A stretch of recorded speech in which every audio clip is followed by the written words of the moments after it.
Hello hello hello भैया ये on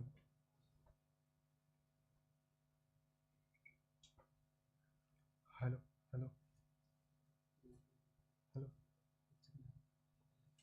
hello hello hello hello hello hello hello ये सुन रहे दोनों ठीक है. So, good afternoon, everyone. We will get started with the symposium now, and the session 1 will be on molecular medicine.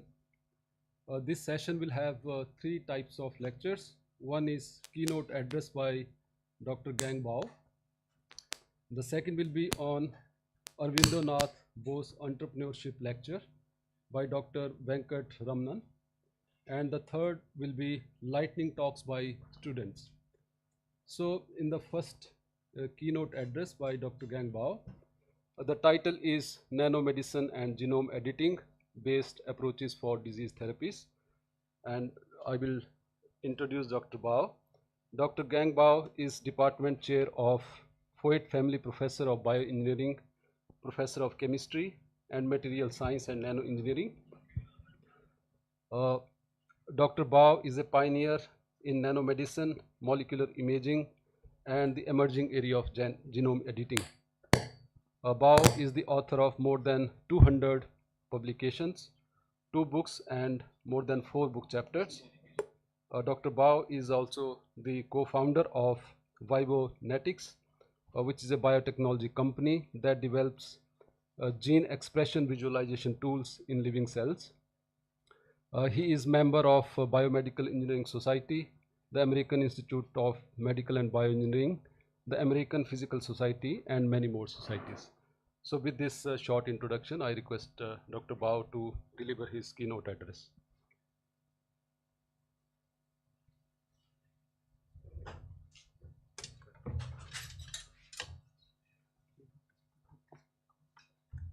Thank you so much. So it's a pleasure to be here.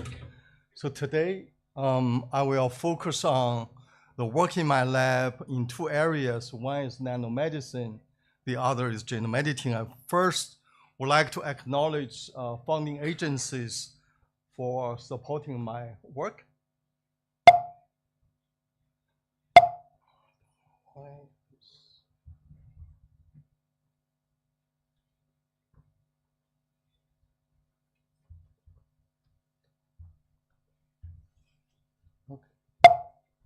Somehow the Can we put this one? Can you put this? no, it's not this even. This is not moving.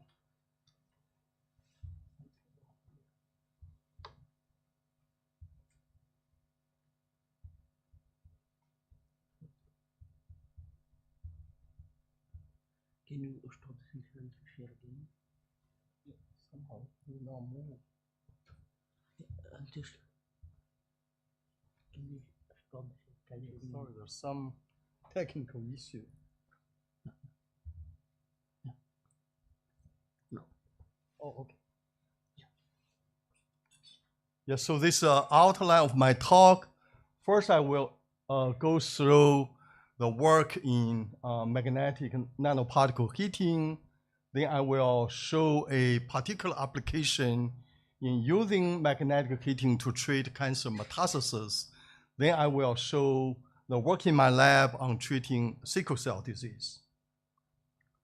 So, as you may know, magnetic nanoparticles is a very special kind of nanoparticles. There are different crystals you can you can synthesize. Those are nanocrystals. We typically coat those nanocrystals with a biopolymer called the phospholipid PEG. The coating is biocompatible.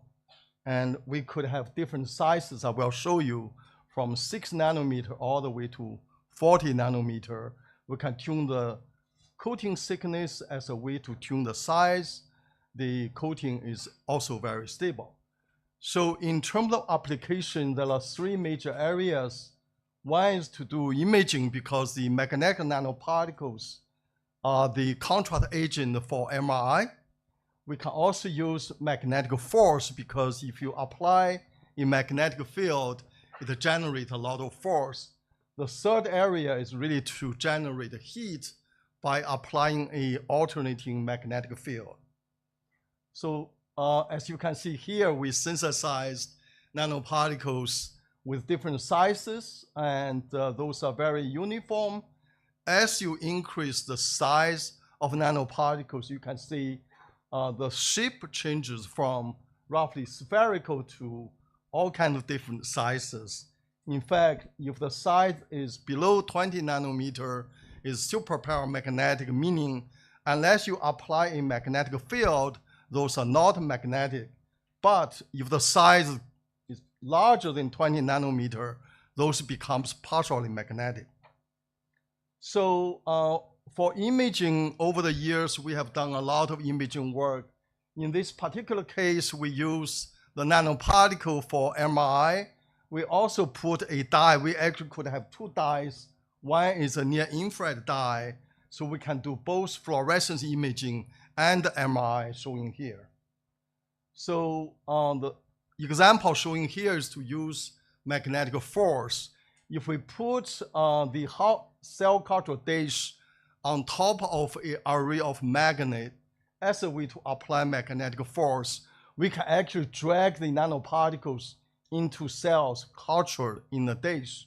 So in that way, we can deliver a lot of nanoparticles in cells on the order of 50,000 per cell. So why we are doing that? Actually, one major issue in regenerative medicine is that we try to use stem cells for repairing damaged tissue. But if you inject the stem cells, they migrate away. They will not stay at the injury site.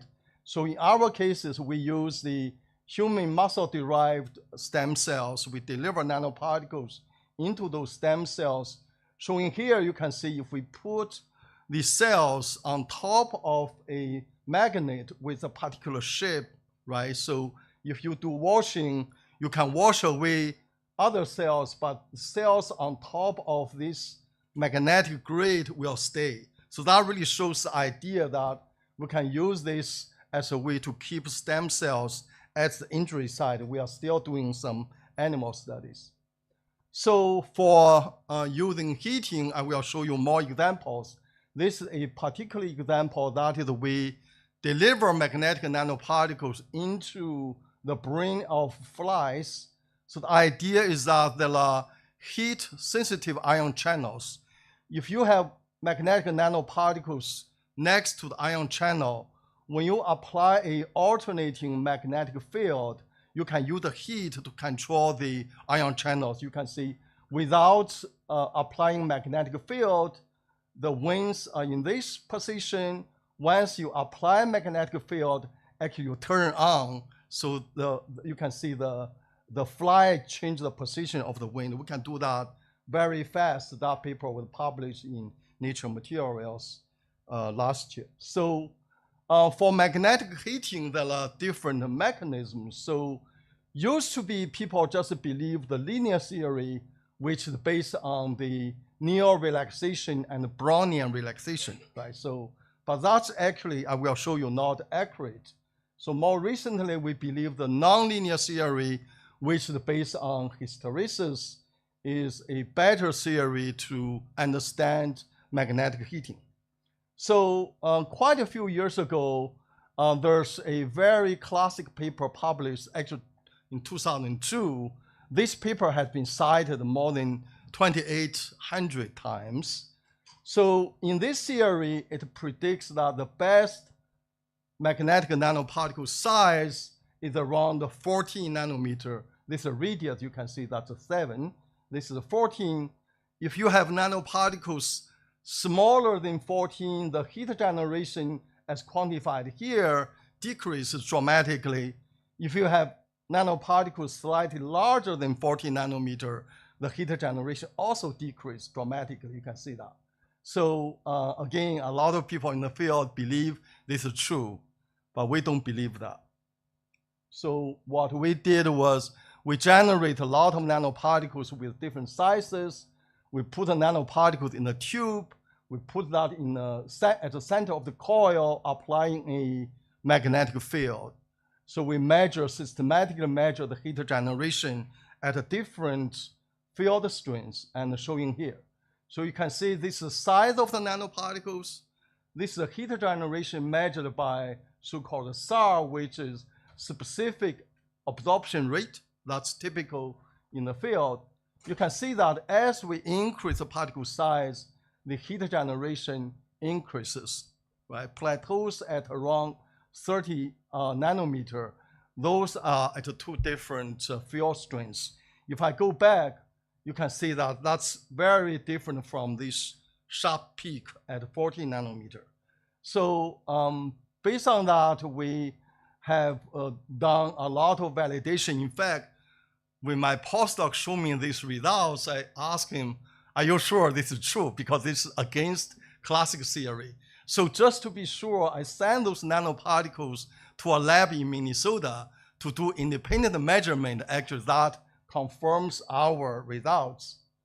So then we ask why, because the classic theory actually is based on linear theory. In that case, the hysteresis was neglected. That's why the theory was not really working. So we look into that. We've shown that here it's indeed due to hysteresis. You can see the hysteresis loops. So if we quantify the energy loss per cycle due to hysteresis, you see this curve, which is very similar to the heat generation we measured as a function of size, right? So that means indeed it is due to hysteresis. So based on that, we develop a new model, and actually this is an analytic expression of the heat generation in terms of size.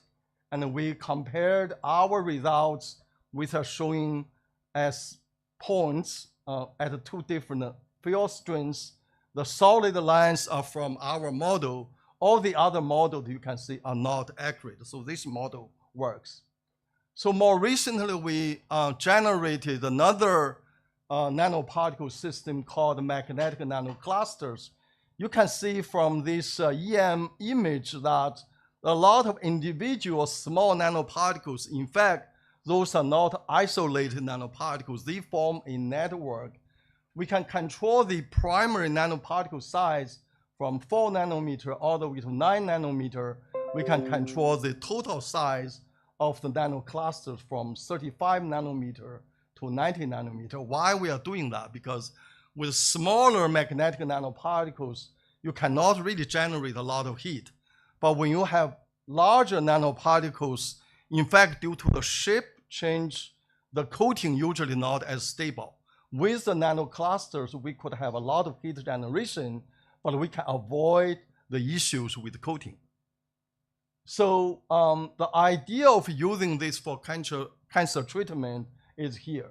First, we use the nanoclusters for generating a lot of heat. Second, we actually conjugate a small molecule called AAPH. At temperature above 40 degrees C, the AAPH molecule decomposes into free radicals. Those are carbon-centered free radicals. We want to use both heat and free radicals to kill tumor cells. And let me show you how that works. First, we quantify the free radical generation using, you can see that only if we have nanoclusters with a small molecule AAPH with the applied magnetic field, we saw a high level of generation of free radicals.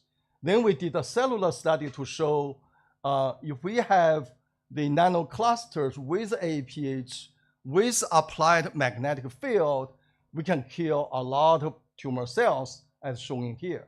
So the red shows the dead cells. If we quantify that, you can see the amount of cell death is very significant if we combine heat generation and the free radical generation. So then we studied the mechanism. We show that under both heating and free radical generation, the cell death, again, very significant. Not only that, we've shown that the cell death is immunogenic. Why this is important? Because we can use the cancer cell death induced by heating and free radical generation to activate the T cells. So in this case, we have a tumor model here. This is a colon cancer model. So we generated a tumor here. Then after 14 days, we injected the nanoclusters with APH directly into the tumor. Then we apply the alternating magnetic field. So those are the controls with the saline, with just APH, with just nanoclusters, or nanoclusters with APH, but without applying magnetic field, right? So those you can see the tumor growth is pretty fast. If we have just nanoclusters without APH, the nanoclusters generate heat. So that kills tumor cells. That's why there's a slowdown. Now, if we have both heating generated by nanoclusters and APH to generate the free radicals, you can see the tumor growth dramatically reduced, right? So if we take out the tumors, we measure the size, you can see again, with heating and free radical generation, after applying alternating magnetic field, dramatic shrinkage of the tumor size. In one case, the tumor's entirely gone, right? So we quantify that. So one issue of cancer treatment is that at early stage, doctors have different ways to treat cancer, right? But at the late stage, that is after having metastasis, there's no good way to treat cancer. More than 80% of cancer patients die because of metastasis, right? So what we want to do here is to say we can treat cancer metastasis to show that we generated two tumors. One tumor here, that's a primary tumor as before. We generate a secondary tumor. You can see the amount of cells we use to generate tumor is 1/5 of the original primary tumor, so it's a smaller tumor. So again, we inject nanoparticles into the primary tumor. We did not really touch the secondary tumor. Then we follow the growth of the secondary tumor, right? So as you can see here, those are the controls.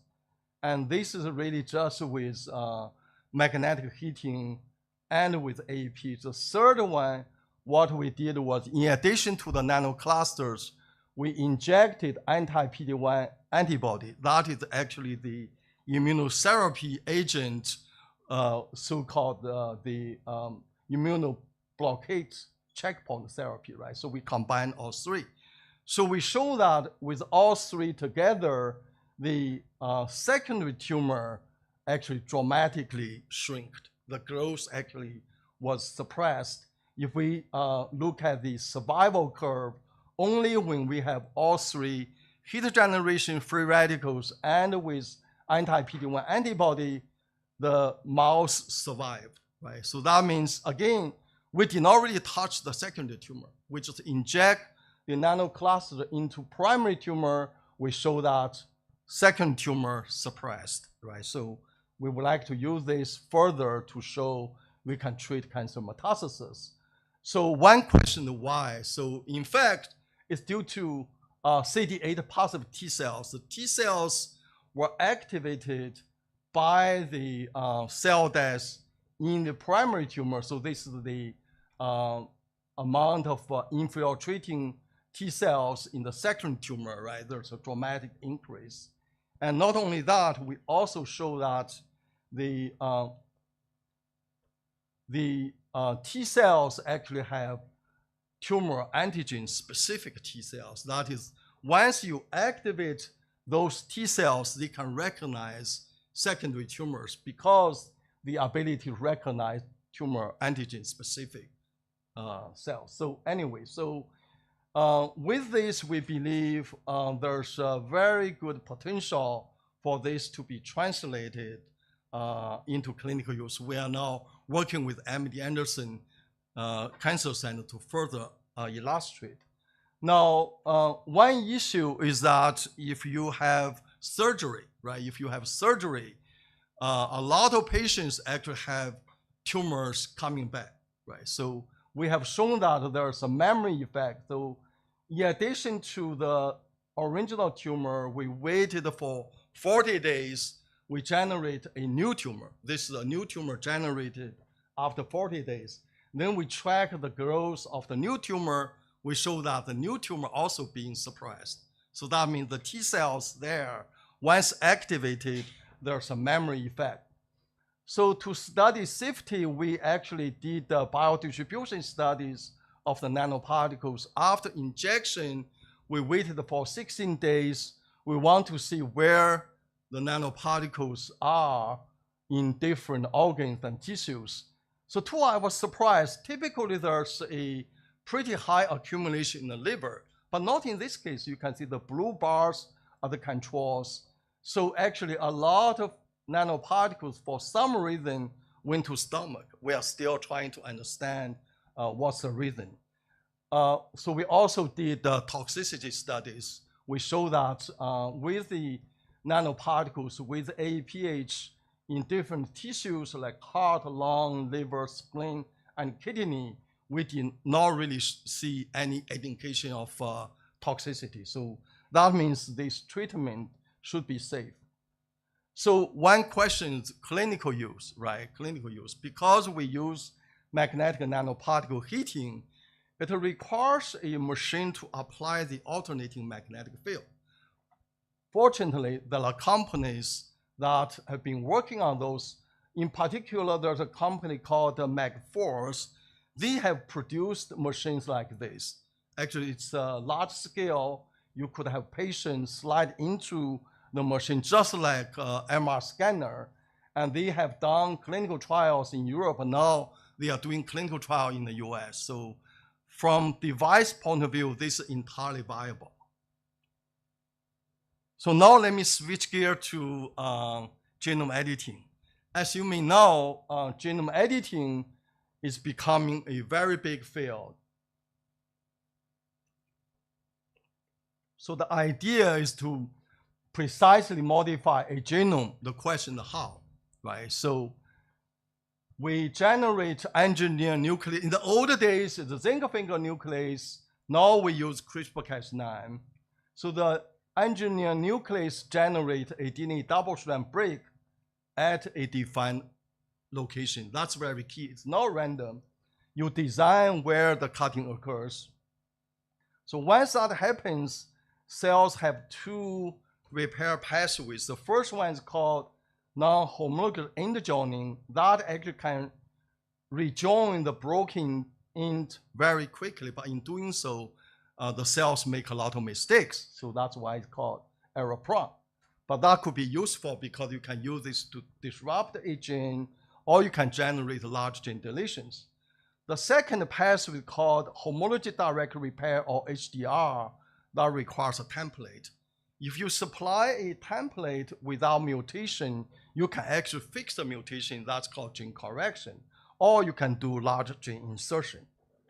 So for therapeutic purposes, there are two formats. One format is take cells out from patients, deliver the gene editing machinery into those cells, then fill the cells back. Okay, so that's one format that actually most of the clinical trials now using gene editing follow this format. So in vivo gene editing actually is very important because a lot of cells you cannot really take out. For example, motor neurons, right? So you have to deliver gene editing machinery directly into patients. This, I believe, is the future. So for sickle cell disease, as you may know, is due to a single mutation, 80 mutation in beta globin gene.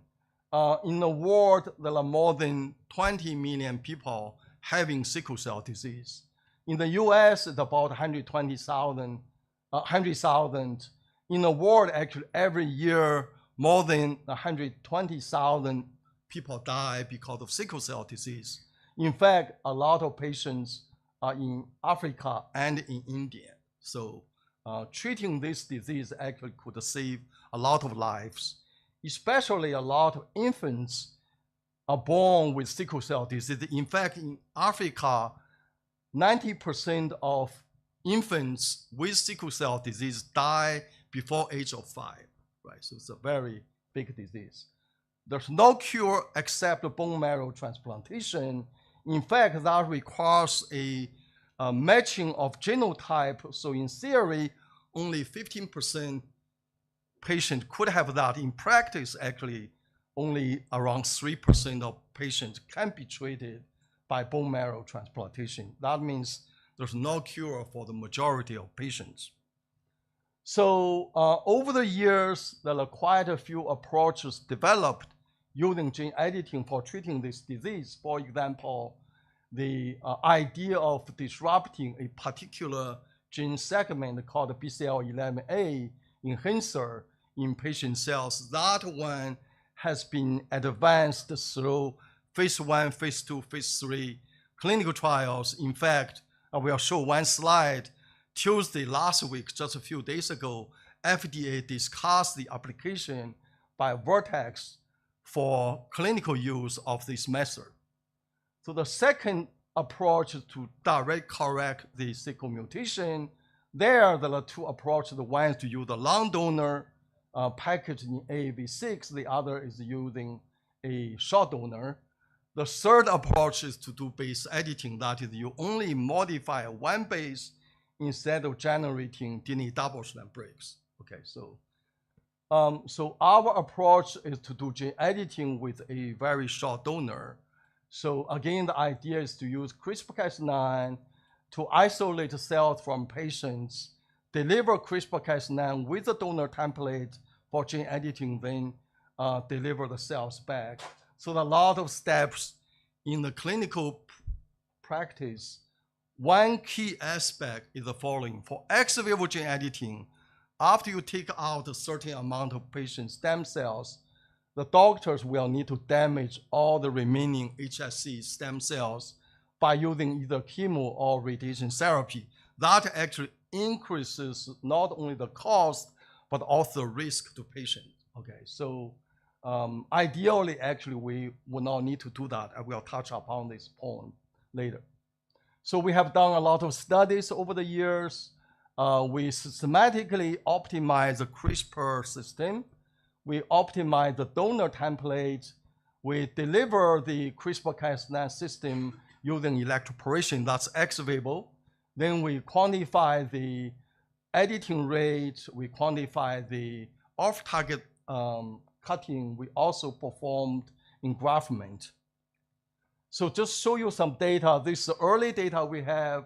This shows the gene correction with 5 patient cells. So each dot shows the result from a particular patient. You can see we can achieve between 25 to 40% of gene correction.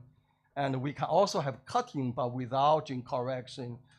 Here shows there's no cutting. So if we perform gene editing, then differentiate the stem cells all the way to red blood cells, you can see without gene editing, roughly 20% of cells are sickle cells. With gene editing, only 1.3%. Okay, so this shows the promise.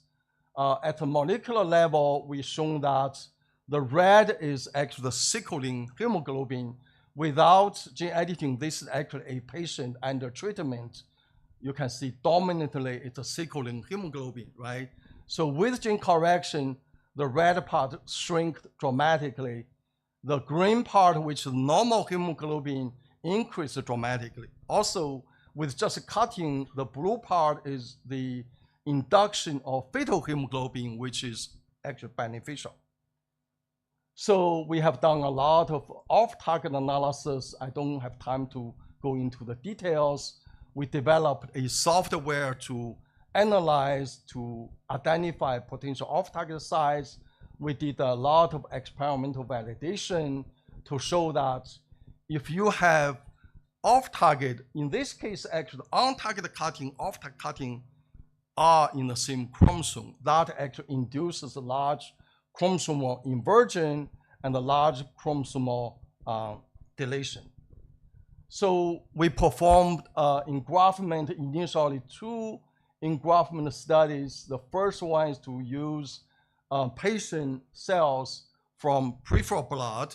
The second engraftment, we use cells from bone marrow from patients, both successful. Then a few years ago, we worked with a team at Stanford to apply for clinical trial, and we generate the additional data to show the method works. In fact, there are 2 clinical trials using the CRISPR system we designed. And the first one, again, led by my collaborator, Matt Porteous. The clinical trial has been conducted by a company called Graphite Bio. The second clinical trial using the same CRISPR system, but with a short donor led by Mark Waters at UCSF. Okay, so the clinical trials are ongoing. So there's a recent issue.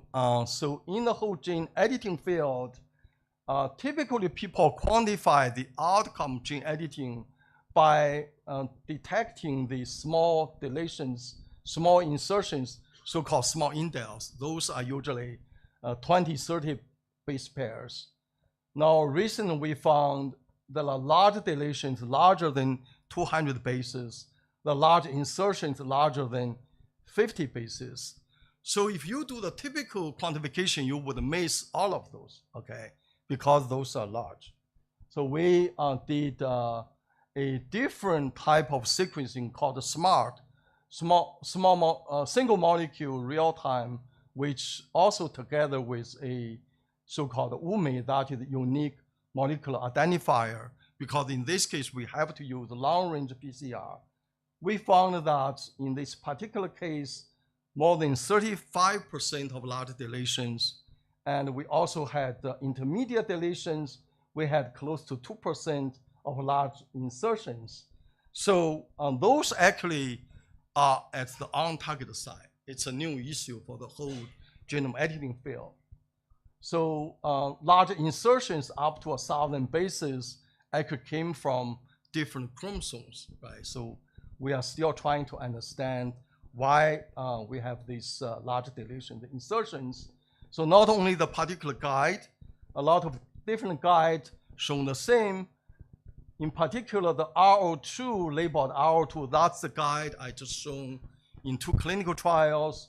And the BCL11A guide actually was the one used phase 1, phase 2, phase 3 clinical trials. And all of those show large deletions and large insertions, okay? So if we do animal study, we show that after 16 weeks, those large deletions are still there, okay? So they persist. So we have a lot of unknowns. What's the mechanism? What are biological consequences, and how to address this issue? As I mentioned, just last Tuesday, there was a whole day meeting at FDA to discuss the application by Vertex for using gene editing to treat sickle cell disease. The good news is that they tested cells from 30 different patients. All of those studies show there's a sustained induction of fetal hemoglobin, about 20% for at least a year, right? So that means the efficacy is pretty good. Now, there are concerns. One concern is that the company only did very minimal off-target analysis, only analyzed cells from 3 patients. In fact, in our paper published a few years ago, we analyzed cells from 7 patients. Why in phase 1, phase 2, phase 3 clinical trials, they only analyzed 3 patient cells, right? So that's an issue. The second issue is what I just mentioned. There are unintended large gene modifications at the on-target side. In fact, at this meeting, Dan gave a very nice talk, overview of the work on the off-target and on-target analysis. He's shown in his slide 19 our results, right, to show actually this is a new issue that has to be addressed. So another very important issue is cost, right? So how much this will cost? The estimate is that is at least $2 million per patient. In fact, some people even predicted will be like $3 million per patient, right? So with this high cost, there's no hope to treat a lot of patients in Africa, also in India, in many places in the world, right? This is really a big issue. So to reduce the cost, the only way, in my mind, is to do in vivo gene editing. That is, you directly inject the CRISPR-Cas9 into patients. So the hope is that each injection will be just a few $1,000s, right?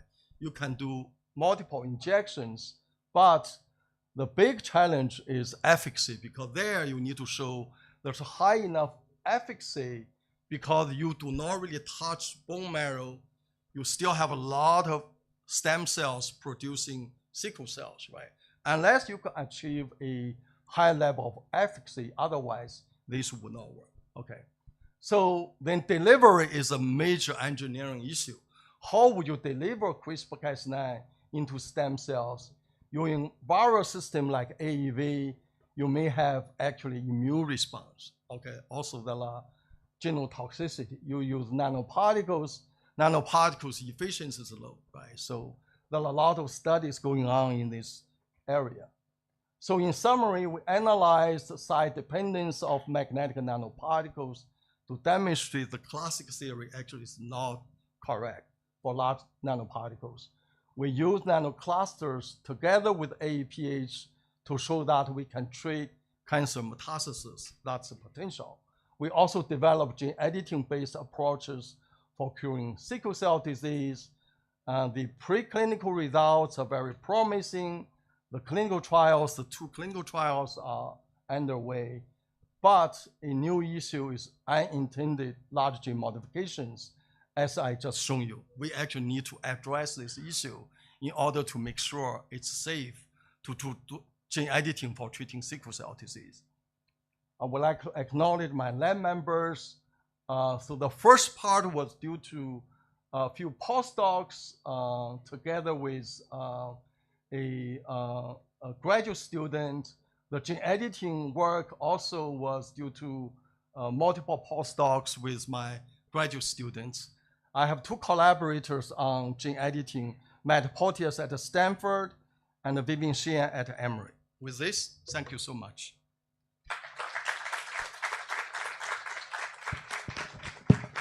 So thank you very much, Dr. Bao, for such a wonderful talk.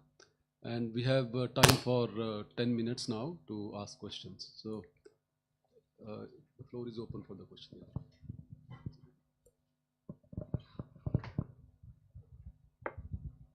Gang, very nice presentation. Thank you.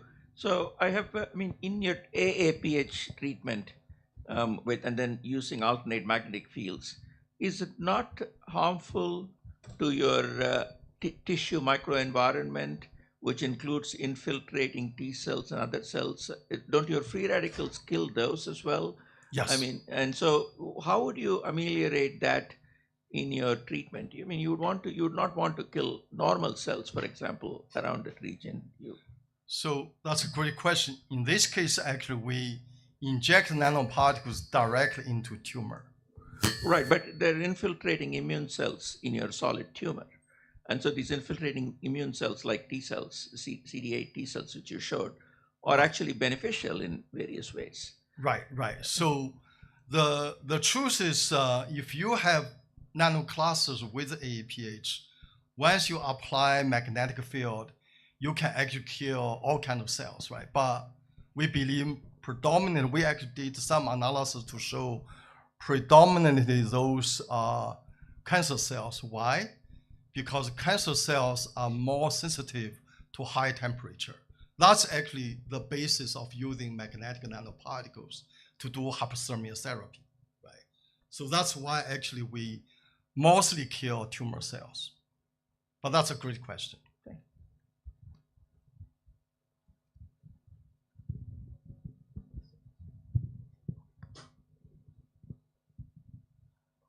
I am very intrigued by this large piece identification in the genome editing. So, but then along the end, you mentioned that the only way to bring down the cost is to do in vivo genome Yes. editing. Yes. And if that were the case, has there been any thought on how to take care of these small and large pieces if you're going to do in vivo genome editing? That's a great question. Let me just go back a few slides. So here we show, in addition to delivering CRISPR-Cas9, you deliver a short donor template. In this case, actually, the 121 bases. If you deliver that, actually, you shift the repair pathway from NHEJ to HDR. So instead of having 35% of large deletion, it became less than 9%. Okay. So in my mind, this is a way to dramatically reduce large deletions. It will not eliminate entirely, but you reduce that, right? So we are still doing a lot of study to say, if you have large deletions, what are the biological consequences, right? So one immediate consequence is that due to large deletions, the beta globin gene will not be expressed, right?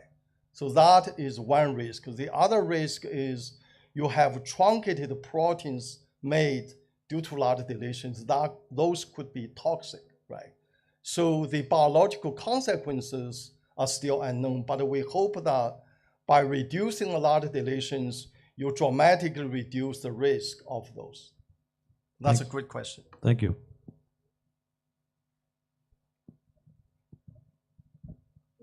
Thank you very much. Very interesting, actually, both the sections of your talk. So majorly my question or maybe a curiosity is from the point of view actually, which you mentioned about the tumor metastasis. So the model which you were describing here, actually, and you see actually the effect on the secondary tumor. So is it in the real situation actually that model is something very close? Great question. Actually, the answer is no. So this is really the first model. We use a colon cancer model, number one. Also, this is the tumor generation is using sub-Q, right? Both actually having issues. Why? Because the colon tumor, in this case, is known to be immunohot, meaning if you use nanoparticles, you can effectively generate T-cell response. So the question, what if the tumor is immunocold? For example, it's well known that the tumor of pancreatic cancer is immunocold, right? So also the second part is the sub-Q model is not the best model. And now we are using orthotopic model. So after we published this paper a year ago, we started working with my colleagues at MD Anderson to generate, number one, pancreatic cancer model, which is again immunocold. The second is to generate orthotopic tumor in the liver, because this pancreatic cancer, the metastasis usually is in the liver. So we are doing both now, but it's definitely a great question. So with that, I hope we have the models closer to clinical situation. Thank you so much. Thank you. So I have one question. So it's on magnetic nanoparticles, which you said that each cell will have around 50,000 nanoparticles accumulated. So while you have shown the efficacy and also that it is not toxic, but what is the fate of those nanoparticles eventually? Are they staying there, or they are dissociated or metabolized?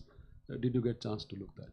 So great question. So we have done some studies. Other groups also have done studies. So the reason we chose iron oxide nanoparticles is because in the end, when cells die, the nanoparticles are being released. So nanoparticles actually either being removed from the body or they accumulate in the liver. In the liver, they are being decomposed into iron and water over time. So therefore, the magnetic nanoparticles are non-toxic, also already received FDA approval for human use. And another Mhm. question is Sure. on regulatory bodies, recognition that CRISPR-Cas will be now a future technology. So where FDA is right now in terms of developing regulatory guidelines for such a technology? Yeah, great question. In fact, I was involved in some of the FDA discussions. So the efficacy actually is clear, it's there. So the most of the discussions were about safety, right? So especially off-target cutting can generate tumors or tumors or other diseases. But to be able to tell, you need to follow the patient for many years, right? So those clinical trials are just over the last 3 years, right? So that was a debate actually even last Tuesday. I actually watched part of the meeting in real time. So some people said you need to follow the patient for 15 years. But the debate is that do we want to wait for 15 years to approve the clinical trial or we give approval, right? So there's a risk and a benefit consideration, right? You need to consider both, right? Great. So, yeah.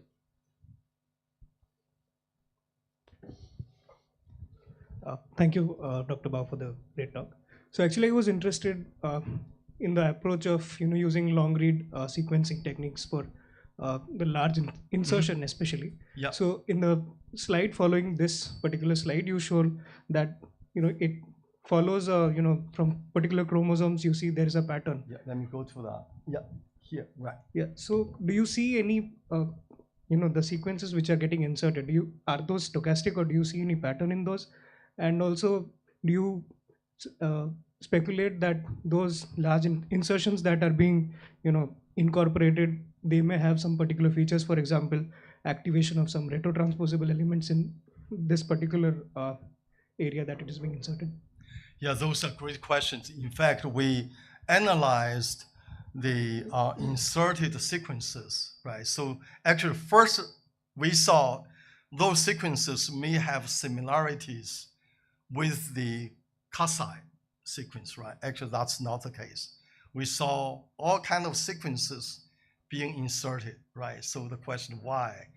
Why those sequences are from different chromosomes, right? So one possibility we have been looking into is that because there's a 3D structure, right? Those could be the locations in 3D space. Those particular locations are closer to the Kasai. That's why we have pieces of DNA being inserted there. For now, really just a hypothesis. We are still doing some analysis to show if this is true or not. But that's a wonderful question.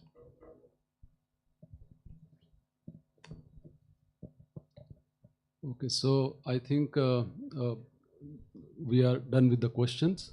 I would like to thank you, Dr. Bao, for such a wonderful presentation.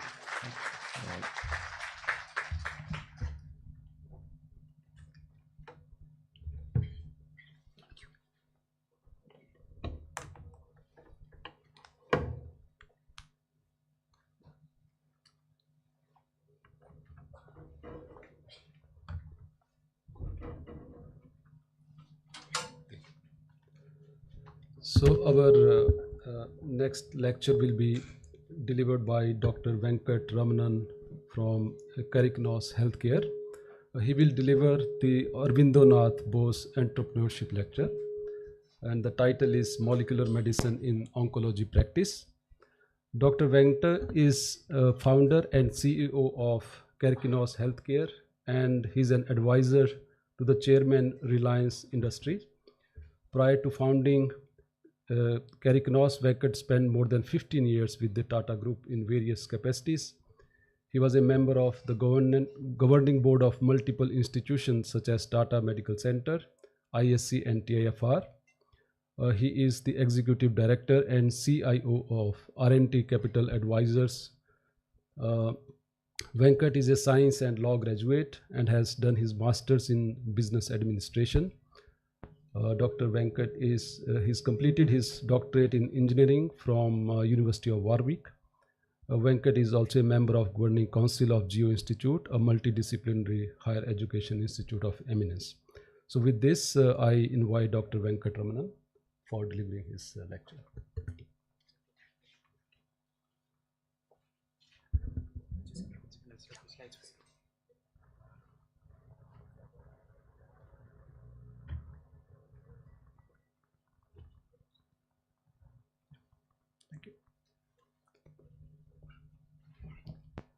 Good afternoon, everyone.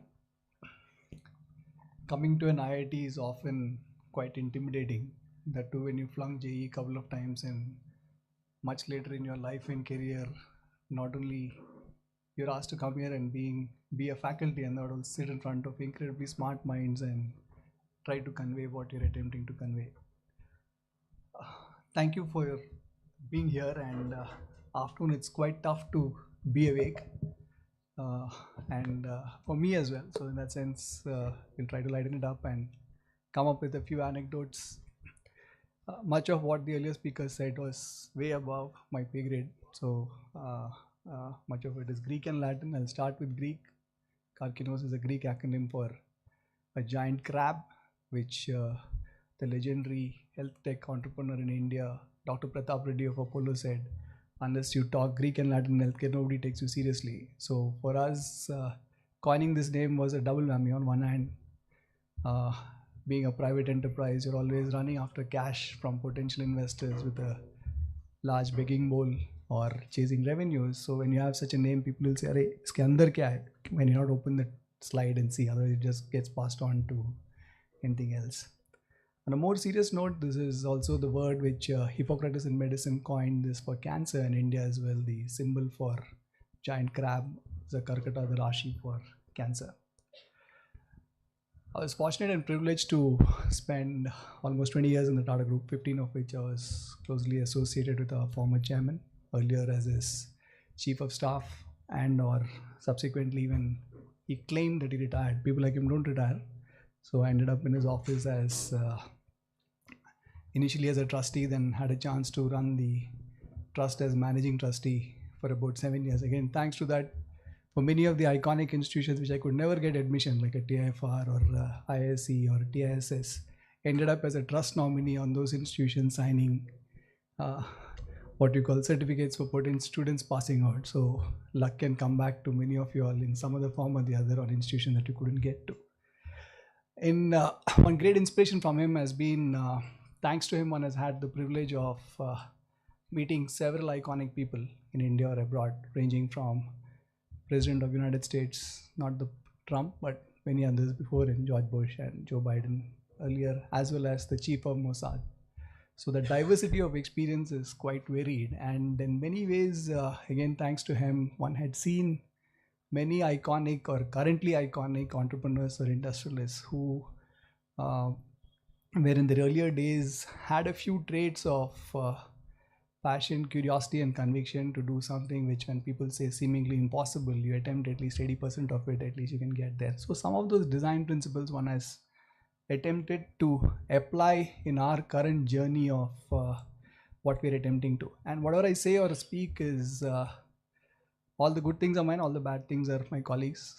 But on a more serious note, this is a journey and a manifestation of several years or decades of experience of multitude of people who have been struggling to find a potential solution to a seemingly intractable goal. And this is a work in progress, by no way perfect, but we do believe we have the building blocks of a journey which potentially can unleash many more innovations going forward.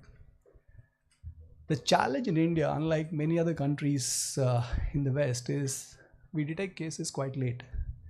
70% of cases in cancer are what we call stage 3 or stage 4, and 90% of that 70 end up effectively like a palliative or an end of life case. While we have 200 odd cancer centers, the top 60% are in the West and South. There is a significant asymmetry in geographic distribution as well. And the reason of picking this up was Tata as an institution had been pioneers in oncology, having set up Asia's first cancer center in 1930s, which is now the Tata Memorial Hospital, taken over by the Atomic Energy Commission. and over the years had helped number of non-profits to come up with potential solutions on either donating equipment, funding cancer research, or establishing other organizations as well. So while it's very clear that there were other two sub-challenges as well, while we all say early detection saves lives, but even within a comprehensive cancer center, there are multitude of practices which people often struggle to come to grips with. In a sense, many a times when in India, almost 80% of the procedures is due to a surgical protocol. If you go and see a surgeon, he says, okay, I've seen it, chopped it off, wait for 6 months, take a PET CT, then figure out what needs to be done. If you go and see a med-onc, depending upon the type and kind of work that he or she is familiar with, gets onto either a immunohormone therapy, XYZ. Same is true with the radiation oncologist who will say, the treatment in the machine I was trained or what vendor familiarity I have, that's the best thing, so to speak. Decisions are often not taken on the back of a tumor board based on an information sharing hierarchy. So there were a lot of systemic inefficiencies we noticed, which we couldn't quite address in a conventional brick and mortar edifice as a standalone single institution entity. Therefore, by design, we said, can we conceive of something which is participatory, not proprietary, shareable, not ownable, and with a view that will not be perfect, try to look at what you call a least common multiple of an association rather than a highest common factor of an engagement in terms of a contract and or an agreement. That was the genesis, so to speak, of this journey. Again, we are woefully short of infrastructure. If we take radiotherapy as a corollary to access to cancer treatment, almost 50% of cancer patients undergo radiotherapy in some form or the other during the journey. There's a recent report of Ernst & Young. US, with about 1/3 of the population of India, has close to 9,000 linear accelerators. China has close to probably 7,500. India, the last count was 714. 2 years ago, it was 684. China is adding about 350 a year. India is adding 50 a year. But at the same time, we don't need to be quite intimidated by this, because we have seen those trends play out in banking, fintech, steel, retail, etc., where such exponential growth and transitions have indeed happened, provided someone took that leap of faith to challenge many of the notions and conventions. Again, cancer also is like, as earlier speakers and others talked of, a much more scientific protocol. We still don't know a lot of it, and despite the best of advances in medicine, many of the insights which people have historically generated have all been based on American and Caucasian population, not necessarily or Asian or Indian. And where in countries like us, where affordability and accessibility within a same geography is quite startling. There's a city of Mumbai where on one hand you find skyscrapers, just next to it you find slums, and this is true across most modern metropolises across the globe. Paris has the same issue, Sao Paulo has the same issue, and even some of the states in the United States also have a same issue. So our notion was, instead of looking at a cancer center as a standalone brick and mortar edifice, can we conceive of a establishment which effectively becomes, like my co-founder calls it, as a community as a cancer center, where there is a shared responsibility of everyone in the ecosystem and not just one individual or entity. Even recently, Mayo Clinic is trying a similar enterprise which they call as Cancer Care Beyond Walls. And the reason of attempting this is like, say, how can we integrate an otherwise distributed care ecosystem riding on existing distribution networks, like say when we take to early detection using even conventional tools. I'm not getting into liquid biopsies or Grail type of tests yet, which we can do probably at a much fraction of the time and cost, which we'll talk about it in some time. But at the same time, even using conventional healthcare networks, because of the significant information asymmetries that exist, we often miss it out. I'm sure it happens even within departments or faculties or XYZ. Many dentists can pick up precancerous oral lesions. Many gynecologists can screen and treat early stage cervical and or breast cancer. Many pulmonologists can pick up potential signs of a lung cancer, except they misdiagnose as a tuberculosis or a chest infection, so to speak. So in that sense, if we are able to detect early, get the diagnostics right, that too instead of a traditional morphology-based characterization of diseases, to molecular / next generation sequencing, and hopefully whole genome and whole transcriptome sequencing as well, where delivery happens, because you're unbundling the knowledge and delivery can be taken at least for common cancers. One is not talking about the complex gallbladder, soft tissue, or many more advanced cases, but breast, cervical, head and neck, oral, lung, colorectal, which are in any event 65 to 70% of any low and middle income countries' cancer burden, can easily be taken close to a community. The discovery part of it as well, if you are able to integrate that piece on the back of a technical input by virtue of doing the clinical practice with the degree of an academic rigor, at the same time have the mindset of a researcher in perpetuity and a seeker of a knowledge in perpetuity, perhaps we might come out with something which might potentially be spectacular.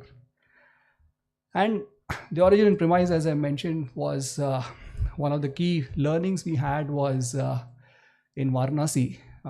We were asked to build a cancer center in Varanasi. Don't ask me why Varanasi. There's a story and a debate for another day, because two cities which cannot be named, Varanasi and Ahmedabad, nobody can say anything or comment on anything. But we were humbled to be part of that journey of being allowed to explore the opportunity of commissioning 1 million square feet of cancer center in less than a year. The normal timelines were between 5 and 7, because it so happened in events and circumstances, a foundation stone was laid and 2.5 years nothing happened. Suddenly somebody woke up and said 2019 is coming, what do we do? So me and a few colleagues of mine, Lakshman was an IIM grad, we're sitting in a trustees meeting. They said, if you give us an opportunity, we'll try.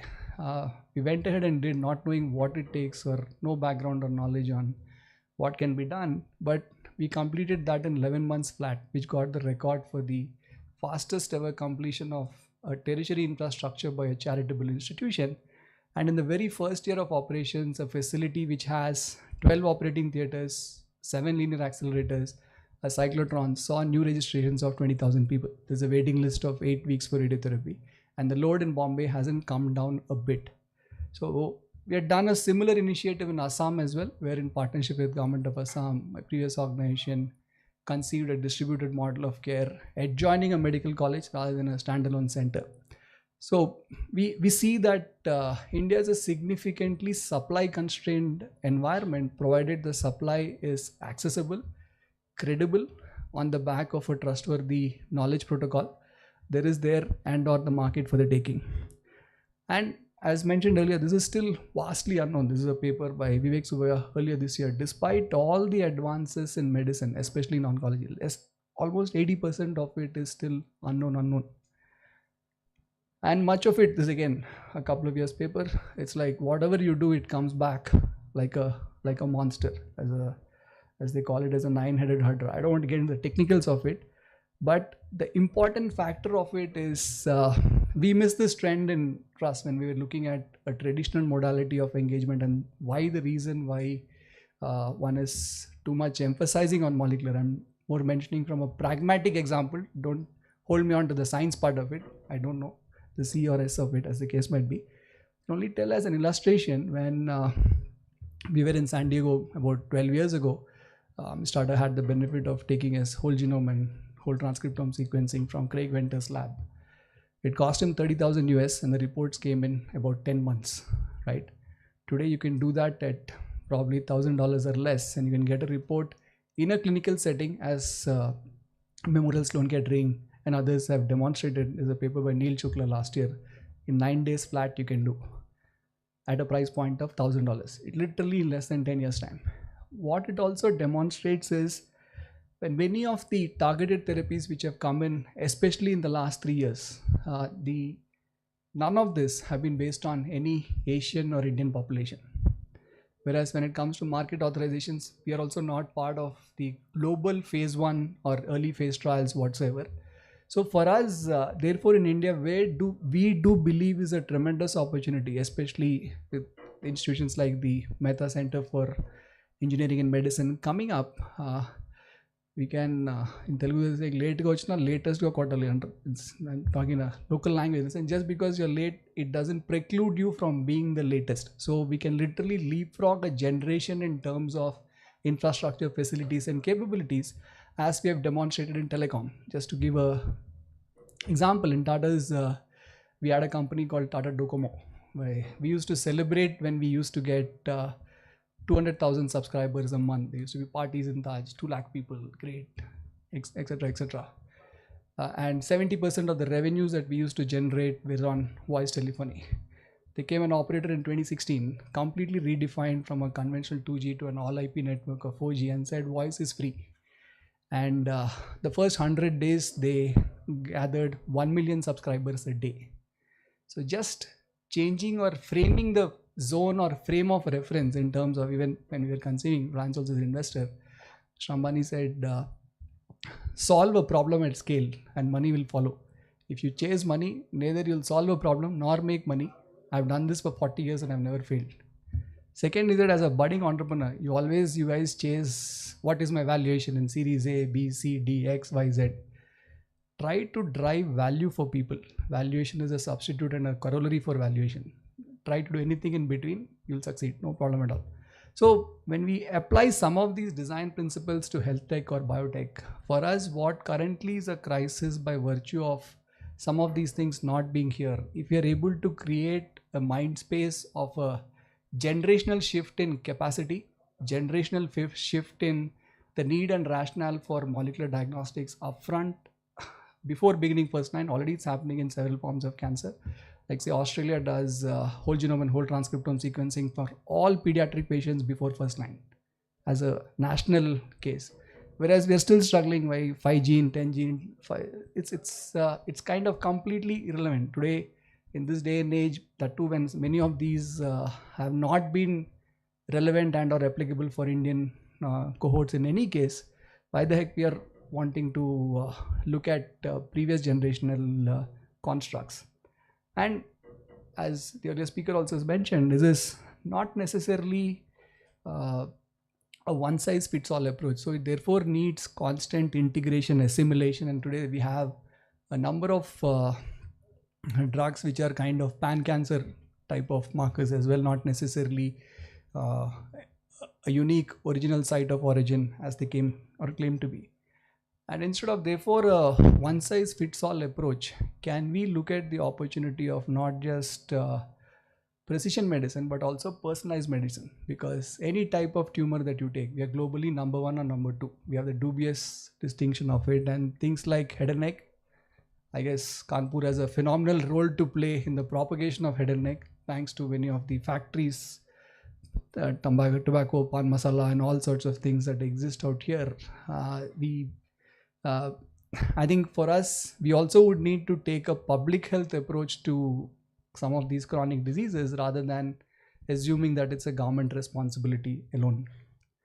And we have also seen from a patient outcomes, many of the most advanced immunotherapy protocols, for an Indian cohort, the applicability is less than 14%, whereas normally left, right and center is prescribed, take Pembro. And we also have some studies to demonstrate low-dose immunotherapy trials work equally well or better as the case might be elsewhere, but because of some of the interests or vested interests as the case might be, we often are not able to get access to it at that point of time. And this is also not currently translated into a regular clinical practice, because all of this since historically have been in silos. As mentioned, 90% of first-line treatment happens based on histology alone. Less than 15% do IHC. And IHC also, only a few labs do IHCs much better than most because it's a highly skill-based assessment. Molecular is less than 5%. So instead of focusing on conventional wisdom and or ecosystem, can we work with leading academic institutions to integrate these workflows in a way that on one hand solves a diagnostic issue, on the other hand also helps in ensuring a patient navigation? In fact, my first recollection of someone like the Mehtas existing was when we went to IIT and they said they have a lab and it's in the Mehta School of Biomedical Sciences or Engineering, and said they had all the best of equipments, but very limited clinical input of what needs to be done. They were chasing clinicians, whereas we were chasing for good scientists and researchers, and they were sitting at the National Cancer Tissue Biobank for almost 10 years. I wouldn't comment on what they did or not did, but we said, look, let us write up a detailed protocol where it benefits on one hand and solves a clinical problem, addresses your research questionnaire. You only be the principal author or the prime author and get whatever your impact factor or H index up or down as the case might be. But ensure it is applicable from a relevance to a patient perspective. rather than being too puritanical as often we tend to get into in such leading academic institutions, right? And to their credit, they were quite supportive in such response. We then added a few equipment to the lab to ensure the diagnostic workflow and the clinical and the research workflow is all combined, put in our own people as technicians for pathology. And since IIT is a research institution, negotiated with the dean, school and faculty to say that, look, in the case of there is a money exchange or revenue, what is the share of XYZ can happen. So it took us almost 9 months to crack the first contract. But once we did, we managed to more or less replicate it across most technology institutions as to how this goes along. But those are first experiments within an IIT, within a department. We realized that, I'll come to that in a moment, but there are still several pain points in the mix. In small towns and villages, the reach is quite limited. Several of the low-income patients have a phenomenal barrier to entry, so to speak, and the awareness itself is restricted to top 10 or 15 cities, as the case might be. What we are therefore attempting to is taking a leaf out of the telecom story or the whole genome story. Can we literally democratize the entire approach to get to where we have to at the fastest level of time, as the case might be? And this is indeed possible. It's like, say, we can, 15,000 can, if luck goes, we can probably get to 5,000 or less. Probably the initial adoption might be quite tough. That's where with partners like yourselves can we, because researchers are always chasing for samples, clinicians are always looking for insights which a researcher can potentially give, not necessarily with a hypothesis, but with a degree of certainty. Because end of the day, a patient comes to a clinician. This is what Mayo has taught us brutally as well. You might be how great a researcher or how great an administrator or a financer. It's a dyad, doctor, administrator. So the trust of it you can't take away. Though we might claim that doctor doesn't know anything, I've done 20 years of research, you should try it out. In clinic, on a day-to-day basis, it just doesn't work. So if we have the humility to engage and solve his or her problems, I'll come to on how they've helped us to develop the technology in a way, then they'll be your best friends in terms of either giving access to a tissue, reporting patient outcomes, because whether we like it or not, they control the front end of the patient, period. And taking a leaf out of this, we created a network of advanced molecular diagnostic labs. The one in Lucknow also is in partnership with IIT Kanpur and the Kalyan Singh Medical Center. In this also, for us, it was a learning. In our first lab, we thought by creating a lab, samples will come. Second lab, we thought by being in the biotech department, samples will come. Third lab, we said, if in a research institution in a state which has a cancer centers connected in Assam, we thought it will come. Fourth one, we realized unless you are next to a clinic and within a clinic, getting fastest access from the operating theater is the best way to get rather than trying to hold on to what I do or don't do. So for us in the last 18 to 24 months, it's been a learning and iterative process, even in terms of execution as to what is the best and the right thing to get access to the frozen section upfront so that the research rigor that we can maintain at the time of solving a diagnostic output, because cutting the tissue and getting an FFP block is a 100-year-old technology. If we get a frozen section and put straight into molecular characterization on a WGS or a NGS, the outcomes obviously will be much better, provided a clinician there also exists to tell and certify the quality of tumor content upfront. So these have been some of the learnings in terms of our execution on the ground. And the things, it's the Lucknow lab should be ready probably by early January or definitely by early February. So ourselves curated a range of diagnostic techs. Some of them are in work in progress. We have all the national level approvals for it. We'll also have the CAP clear approvals as well by the next quarter. So we can hold ourselves to any large US academic center lab. These are some of our panels that we have. I won't get more details into it. But at the end of the day, we are an entrepreneurial commercial organization. We don't have large donors or our mandate. While we are a for-profit organization, the mandate given is be sustainable. Then only your rate of return can get your weighted average cost of capital. And for many academic institutions, that's a very steep climb because you're tenured. You have a lot of people from government grant giving departments. Sir, grant lik dijiye sir, mera 31st expire ho raha hai. Please, you all, once we reach a particular stage or stature, we all know as to how the grant system and the different institutions literally love to give to institutions like IIT Kanpur because they are de-risked. If they would IIT Kanpur, nobody will ask them any question. But when we really look at the commercial and or the translational rigor of some things, like say how many researchers and or clinicians really know how to write a R01 or a U1 grant, when we benchmark ourselves to the best of the NCI related process of holding ourselves accountable to the highest standards of rigor. Maybe in places like IIT, many might have papers in a New England or a Nature, but for many, one paper in their entire lifetime, they feel they've arrived in life. But whereas when you go to Mass General or places like this, people have every 3 days or 4 days, something or other coming up from their PhD or a postdoc, as the case might be. So in that sense, this partnership with institutions also is increasing. And since our notion of community as a cancer, we have done close to 22,000 tests. In a state like UP, we can do 22,000 tests in probably less than 6 months instead of 2 years or 3 years, as the case might be, because entire UP itself is more than all of Europe combined, just from a scale perspective. And rather than trying to restrict ourselves to the top medical oncologists who at times claim they know it all and have found a way to solve it all, try to work with the long tail of people who are hungry for new generation knowledge and who are really at the cutting edge of the initial level of a patient engagement to pick up those signs and symptoms. And this entire unbundling process can play a key role, at least in addressing some of the common issues upfront. And we ourselves during this process discovered a number of things in this. Say one example, my chief scientist can explain it more clearly. We found HPV testing was regularly done.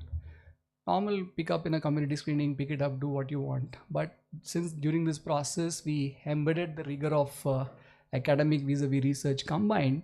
So we had a bunch of what you call biologists looking at what in those 250 or 300 odd cohort in partnership with some of the cancer institutions, saying what is it. So they noticed a particular protein expression, STX3. And again, there was a chemistry professor in IIT Gandhinagar who said, look, I have 17 compounds. Since we had banked the cell lines and had it in our lab, test it out, and 2 of the 17 work.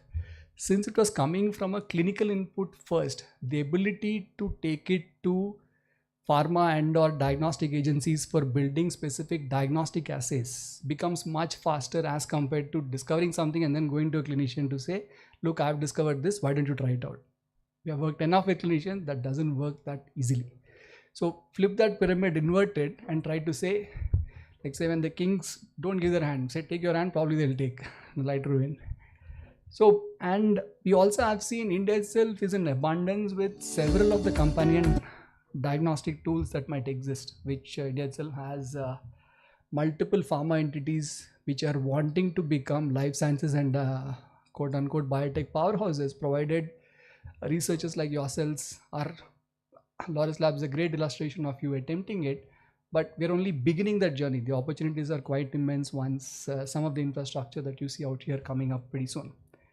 And we ourselves are, it's also like say working with public policy school. End of the day, state is a very important player. Rather than trying to get them at the fag end of it, get them involved right up front. So it's not that as if they will object to it at some form or the other, but having them as a policy, this is an example in Impal, we have done that in UP as well, to ensure adoption of whatever we do, where the reimbursements, the knowledge asymmetry, all of it from a payment perspective also happens quite seamlessly. And this is quite economical as well, in a sense, unlike the US where we can't spend billions or trillions as the case might be in healthcare. The cost of healthcare, if we do molecular characterization upfront and take the delivery through a community center, there are enough and more research articles to indicate that it is indeed possible.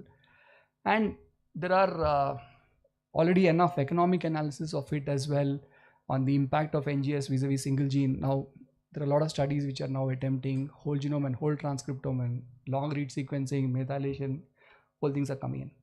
So, in order to connect all of this, what we realized was you need an underpinning of certain technology elements which act as a operating system approach to oncology, akin that of an Android rather than a hardware. And we took a leap out of fintech. Multi-trillion transactions happen overnight with that same degree of security, consistency, practices, traceability, etc. When it comes to healthcare, we are often spooked by patient data, privacy, but these have been solved in other industries, including in aviation, where the notion of a checklist and or the air traffic controller, irrespective of whichever geography you are, it's Alpha, Bravo, Charlie, Delta, Echo, Foxtrot equivalent. You can do many of these quite standardized as compared to what you would have not done elsewhere.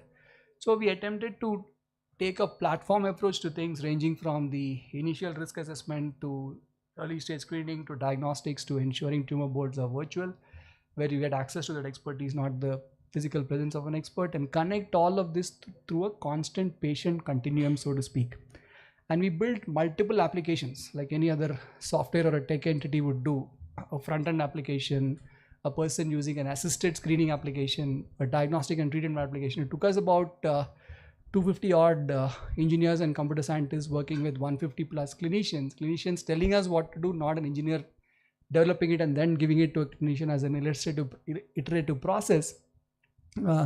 Both of them drove each other quite mad in the first several months of journey. But we can say with some humility, the damn thing does indeed work. So it's not a theory anymore. It has been deployed across 1.6 million touch points and has a lot of analysis for standardization of care based on the geography, ethnicity, and care continuum, as one might see. And we have also, since it's a white labeled one, irrespective of whichever partner wants to take, we can change the front end quite easily with APIs and SDKs.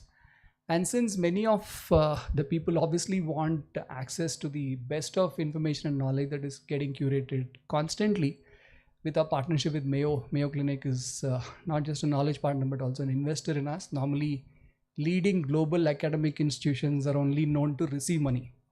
They're not known to give money. This is probably the first time in Asia where an academic institution in the US has actually put in dollars in India and been a strategic investor in us since our inception, and given access to all their clinical knowledge, which we can also translate to Indian languages as the case might be.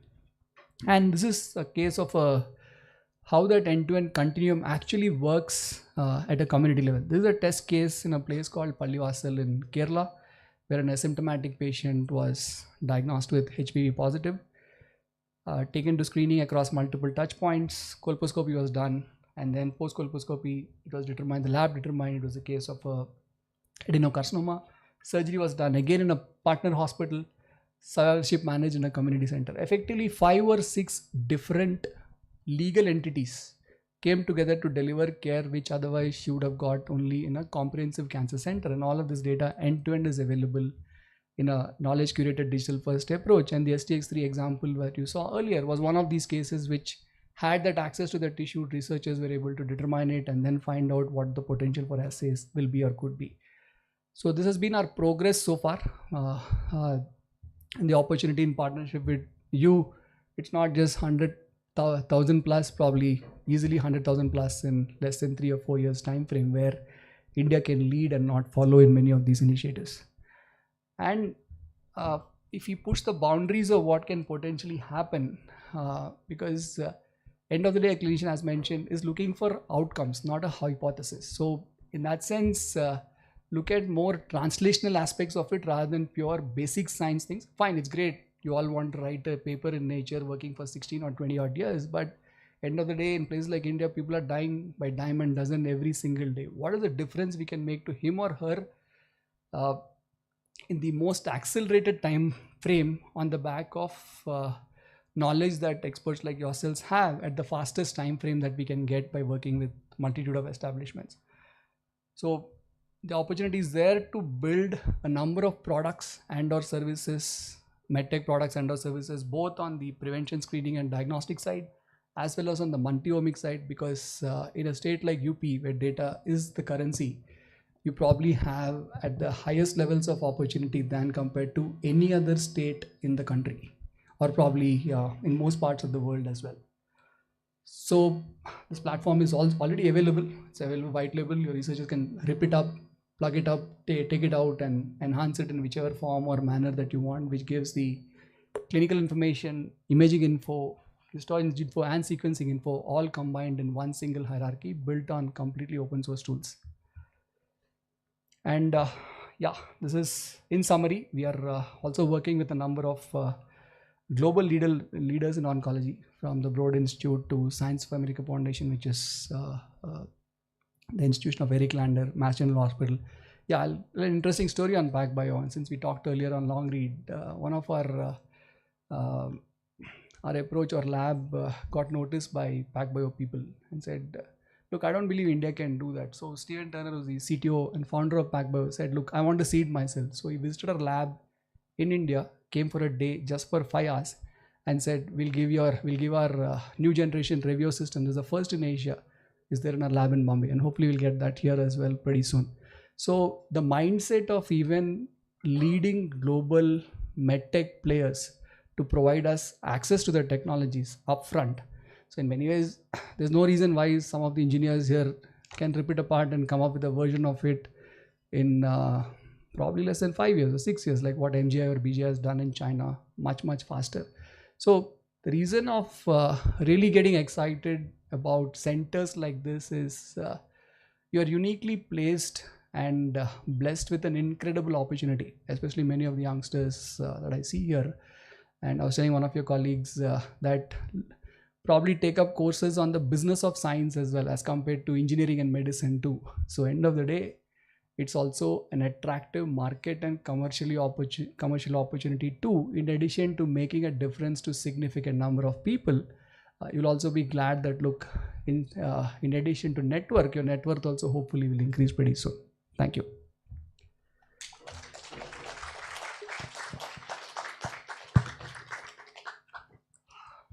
Thank you, Dr. Venkatraman, for such a wonderful insight and showing us a new model for diagnosing early cancer. So the house is open for questions now. Yeah. So probably in the last but few slides, there was this slides of drug discovery. You can elaborate on that. See, in this, like say, our entire tagline has been on discovery through delivery.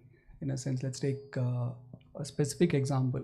Like say, if you take PD-1 or PD-L1, when the clinical trials were done in 14-15, out of the total trial of MSD was 248. None of them were from Asia or India. And even if you take the revenues from that particular PD-1, which later translated into Keynote/Pembro, in 14-15, the revenues from that particular drug were 55 million. Can anyone take a guess as to what the current revenues from that particular drug are for Merck today? Wild guess. As wild as you can be. 29 billion. 29.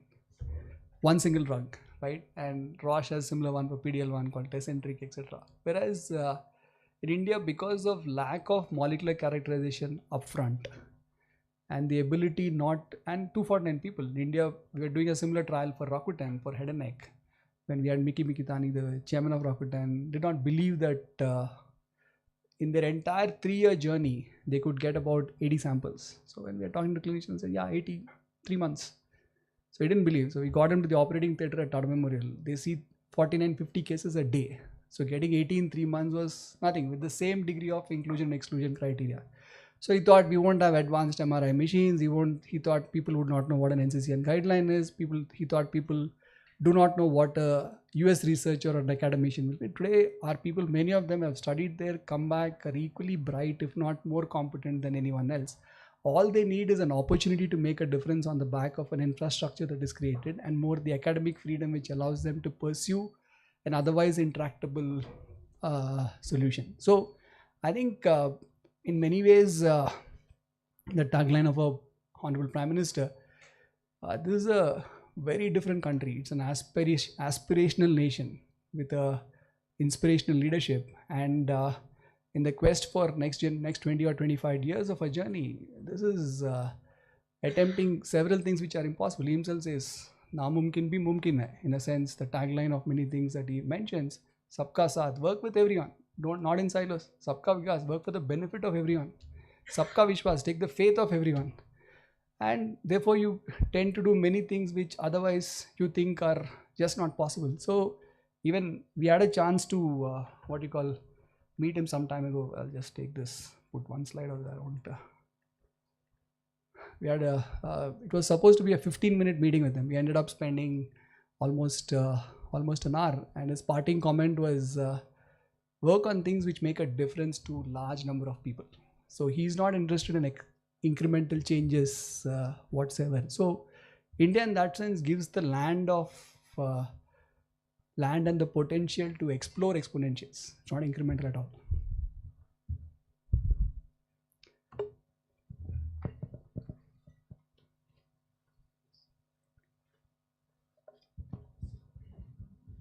In your plan for this is kind of like a decentralized healthcare system.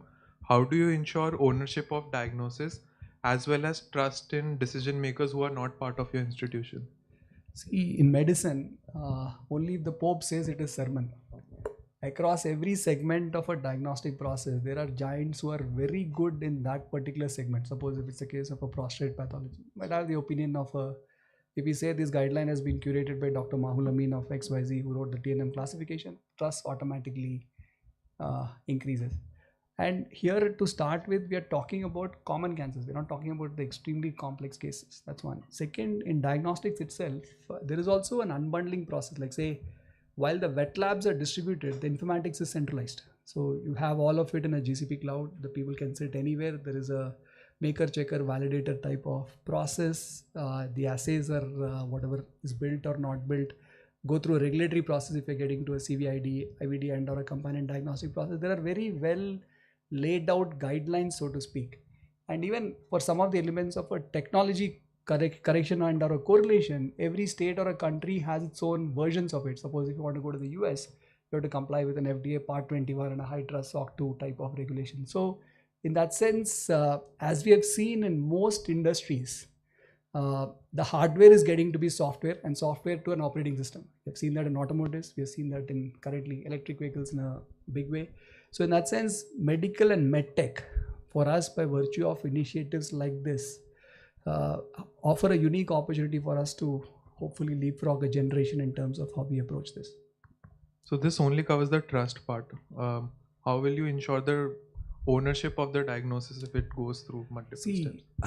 That's the in our approach of engaging this, we all historically are proprietary, right? What is it in it for me, myself, now? When we take that I part of it for a moment and then say, first let's try to solve the problem. We'll figure out what the economics or economic incentives are at a later point of time. In terms of ownership, the way we have approached it is the following. Like say, what is your IP is your IP. What is my IP is my IP. Anything that we jointly develop, it's a joint IP. An academic researcher has the first right to be the first author. We are not seeking the first authorship even remotely. In that sense, first author and or corresponding author for him, friends, family, everybody, no problem at all. And somebody's laughing here. Many friends and family also joining papers, is it? I joined my friends' papers, so I acknowledge in all honesty. So what I'm saying was, when you separate those two out and have a notion of a shared value co-creation, magic happens. Because at the end of the day, when you're starting with, you're seeking nothing. And many of these institutions as well, when you say what is in it for them or what is they also realize that they can't solve it on their own. None of us can solve it on their own. So by design, you would have to collaborate with somebody somewhere who probably has more knowledge and or awareness than both of us combined. And we'll get there. It's an experiment. We don't have all the answers. Our own commercial agreements vis-a-vis what we were before, vis-a-vis now, are very different from what we started 3 years ago. And our board said, so long as you don't lose money, it's fine. Don't lose your shirt and come here. So. Hello, sir. Very interesting talk. Thank you so much. So I have the question regarding the challenge you pointed out, especially regarding the community delivery. So in India, people have this sort of mindset that, for example, if you ask me to have like a risk assessment test of cancer, I may sign up for that because cancer is so deadly in our minds. But it's not the same for the other diseases and all. So I want to have your opinion or your comment on, because these kind of challenges apply to other problems also. So where do you see that how as a sector, healthcare sector or system, how are we moving forward to tackle this? See, it took 8 months to convince my wife to take a cancer screening test. Of course, one can say convincing your wife is the most toughest part of anything in life. That's a separate issue. But having said that, it's a work in process and a journey.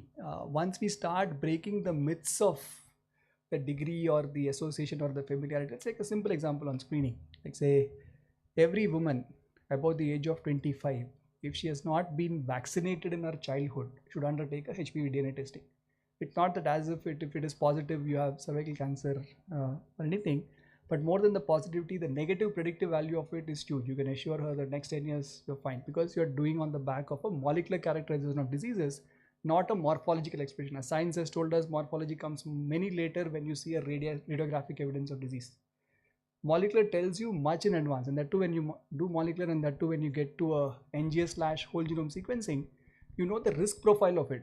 Even in cancer, the biggest challenge with early detection cancer tools is, as Dr. Burdway of TMH tells, not every tumor might lead to mortality. And there are a lot of people who have stage 3, stage 4, but gone on to live their life as if nothing happened. You would need to look at whole range of other information that exists, which is often not easy to detect and or predict. That's one. Second, many of us from our own behavioral side, we assume we are going to live forever, right? And if any disease comes, it's not going to affect me, it's going to affect my neighbor, uncle, aunt, but not me. I'm fit and fine. Whereas for all our machines, every 3 months we want to, what you call, change the oil of our car, engine, or X or Y. Whereas the human body is the most powerful engine. We often abuse or disabuse it, because many things like willpower is more powerful than willpower.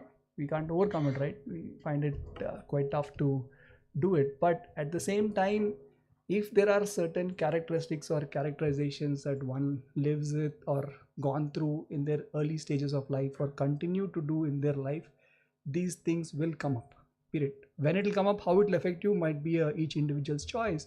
But the fact that they will come up, science is periodically told, you will have it. That's it, period. So in that sense, for us, it's a lot more behavioral than medical. And in terms of a behavioral challenge, if we apply that to some of the other industries, in most cities, helmet was not a norm. I don't know what is it in Kanpur today, but in Bombay, without a helmet, you can't drive. Seatbelt was not a norm for many years. Now, after the Cyrus Mystery episode, seatbelt in the rear seat also in Maharashtra is mandatory. So it is changing. So regulation helps, policy helps, but more than that, personal compliance and ownership of it, there's no substitute to it even remotely.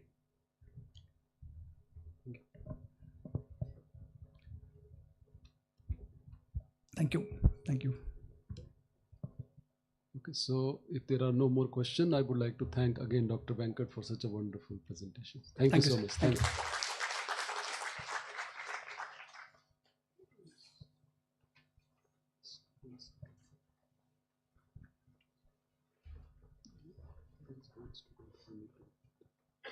First would be Pratyusha has sent us for the BTech students, right? Pratyusha. Yeah, Pratyusha.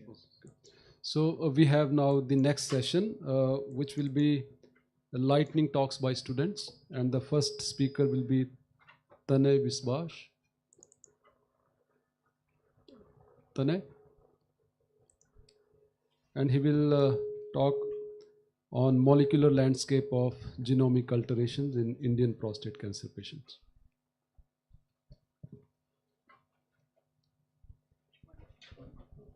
You have 5 minutes. So yes.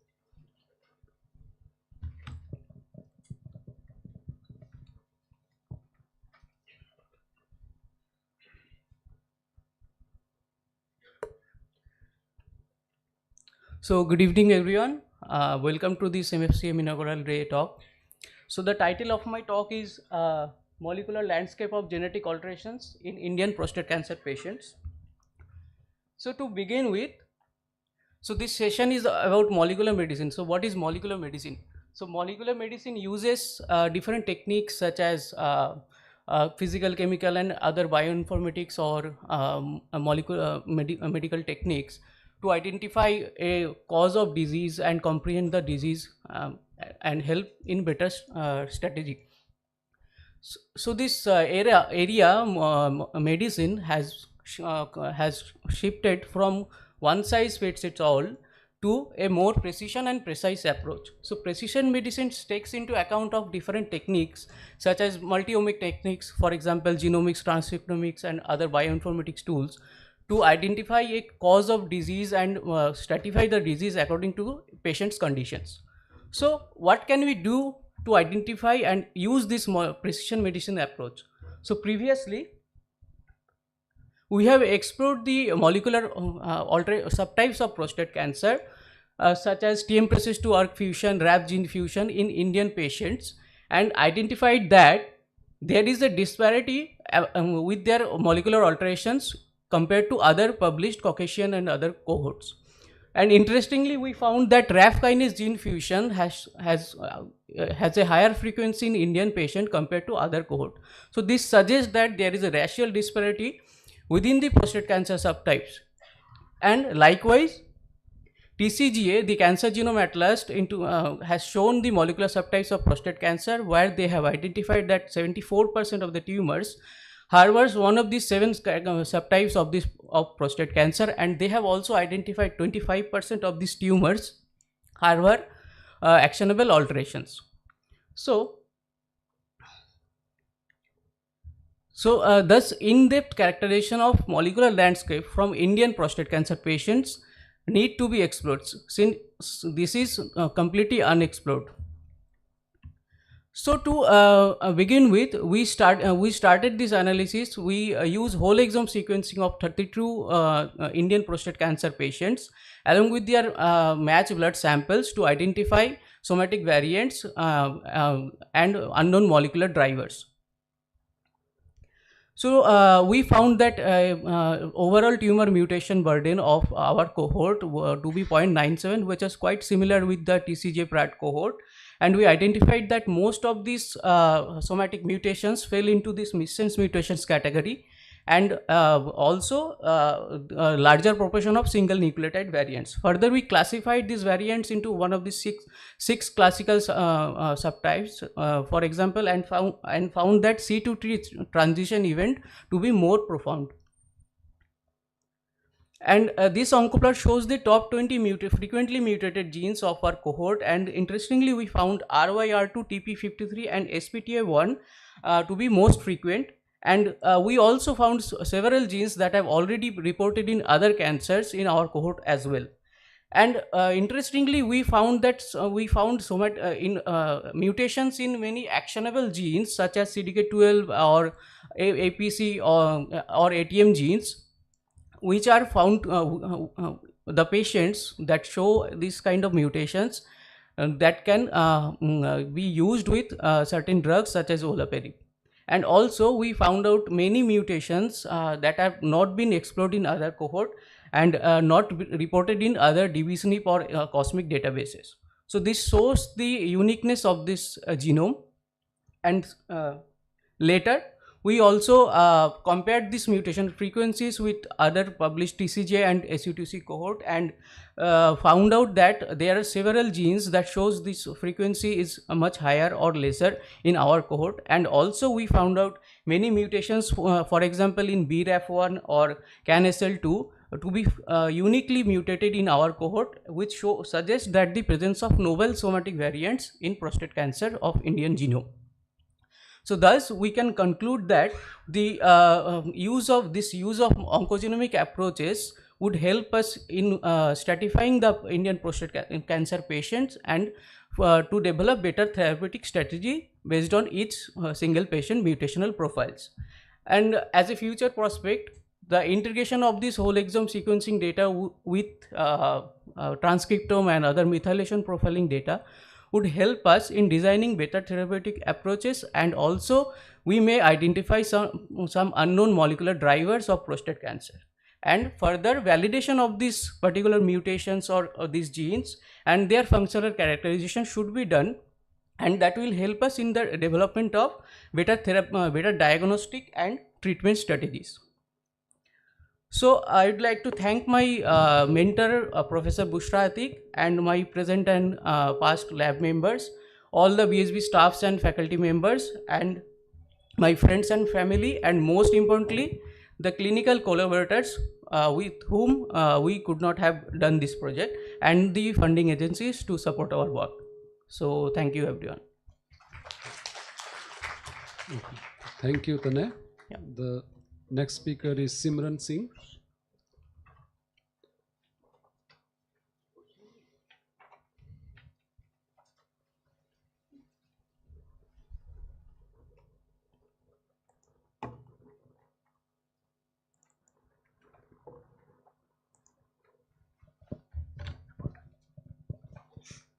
Hello everyone, I'm really excited to present my recent findings that is on single cell transcriptomics and epigenomics atlas of pancreatic islet during different stages of insulin resistance. So to the never-ending list of global crises, obesity has managed to secure its position in this list. And to our surprise, obesity can cause a global economy as equal as a war or terrorism. So prolonged obesity has multiple root causes, and apart from that, the prolonged prevalence of obesity can lead to multiple health conditions as well. One of them is type 2 diabetes. So when we hear the term type 2 diabetes, two things come to our mind, that is the insulin or pancreas. And if the body is not producing enough insulin, the body will end up having type 2 diabetes. So talking about pancreas, the whole pancreas is not involved in the production of insulin. There are certain group of cells called islet, pancreatic islet, which are actually involved in the insulin production and rest other hormones. So, however, in literature, the journey from obesity and the involvement of pancreatic islet to type 2 diabetes is not very well explored. There are multiple milestones there that are yet to be discovered.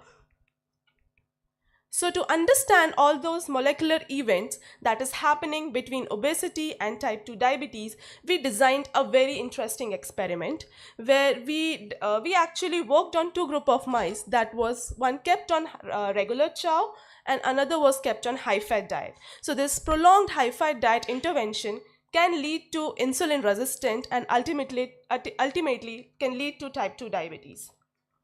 To actually understand the correlationship between this pancreatic islet and human islet, we actually use the publicly available pancreatic islet data from control, obese and type 2 diabetic individual. So overall idea of the project was to look into the transcriptomics and epigenomics at single cell level. And interestingly, in our data set, we found that the pancreatic islet from mice encloses a wide variety of cell type, and we actually characterize these pancreatic cell types based on canonical marker that was endocrine and non-endocrine. But the most interesting part was that when we compare our data set with human pancreatic islet, we found that the cell types were highly conserved.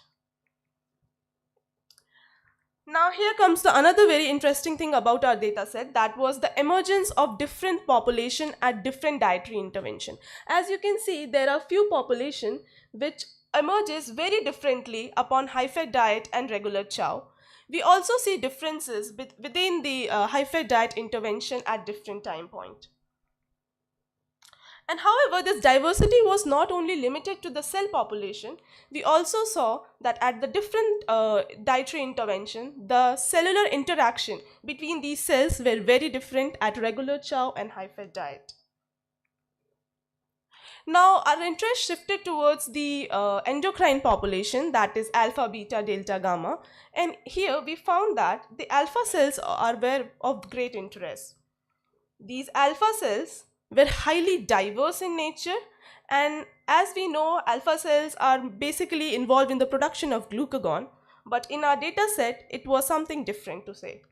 So here we found that the one population was the canonical one that was actually involved in the glucagon production. However, if we see at the second population, that was mostly polyhormone in nature. That means it was producing many hormones other than the glucagon. So even in our trajectory analysis, we found that the second population was transdifferentiating in nature.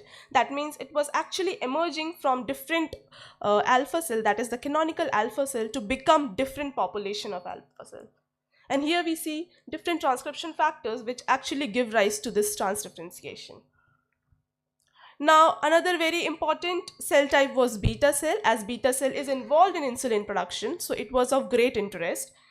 So we interestingly found three different beta cell type, out of which the third cell type was of great interest.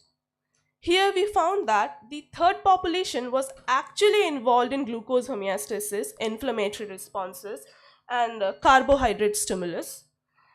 But the most interesting thing about this population was the plasticity. This population was highly plastic in nature.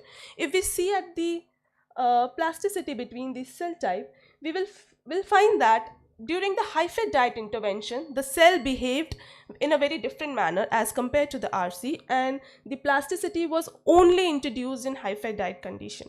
Overall, the results suggest that the pancreatic islet at different dietary intervention behave differently, and most importantly, they are very different at the prolonged period of high-fat diet intervention. Overall, I would like to thank my PhD mentor, Dr. Sai Prasad Paidi, and other collaborator for providing me this great opportunity to work on this project. And last but not the least, I would also like to thank the funding agency for supporting our project. Thank you so much. Thank you, Simran, for such a wonderful talk. So the next speaker is Satyami Chakravarti.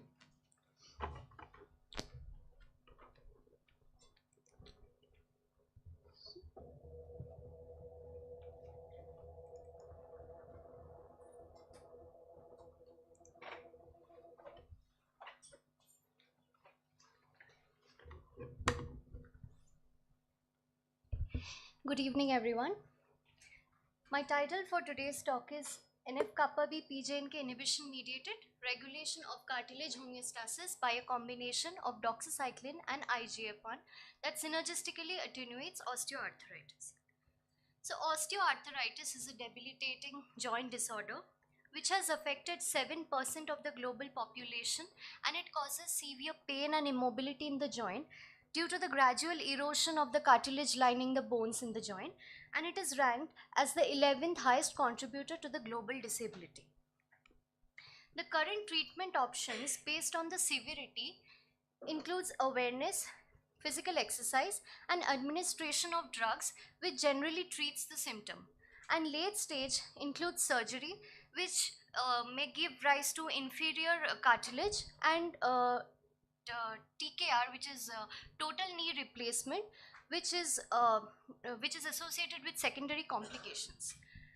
However, out of the non-radical or non-surgical approaches, these do not treat the underlying disease condition, and therefore there is a requirement of agents that can halt or reverse the disease progression, and such agents are known as disease-modifying osteoarthritis drugs. Unfortunately, there are no licensed DMOADs. So to find out DMOADs, it is important to understand the pathophysiology of the disease. I'll be giving a brief overview, and it has been known from the literature that triggers such as trauma, etc., it disrupts the joint homeostasis, and that causes certain changes such as synovial inflammation, cartilage degradation, and subchondral bone remodeling.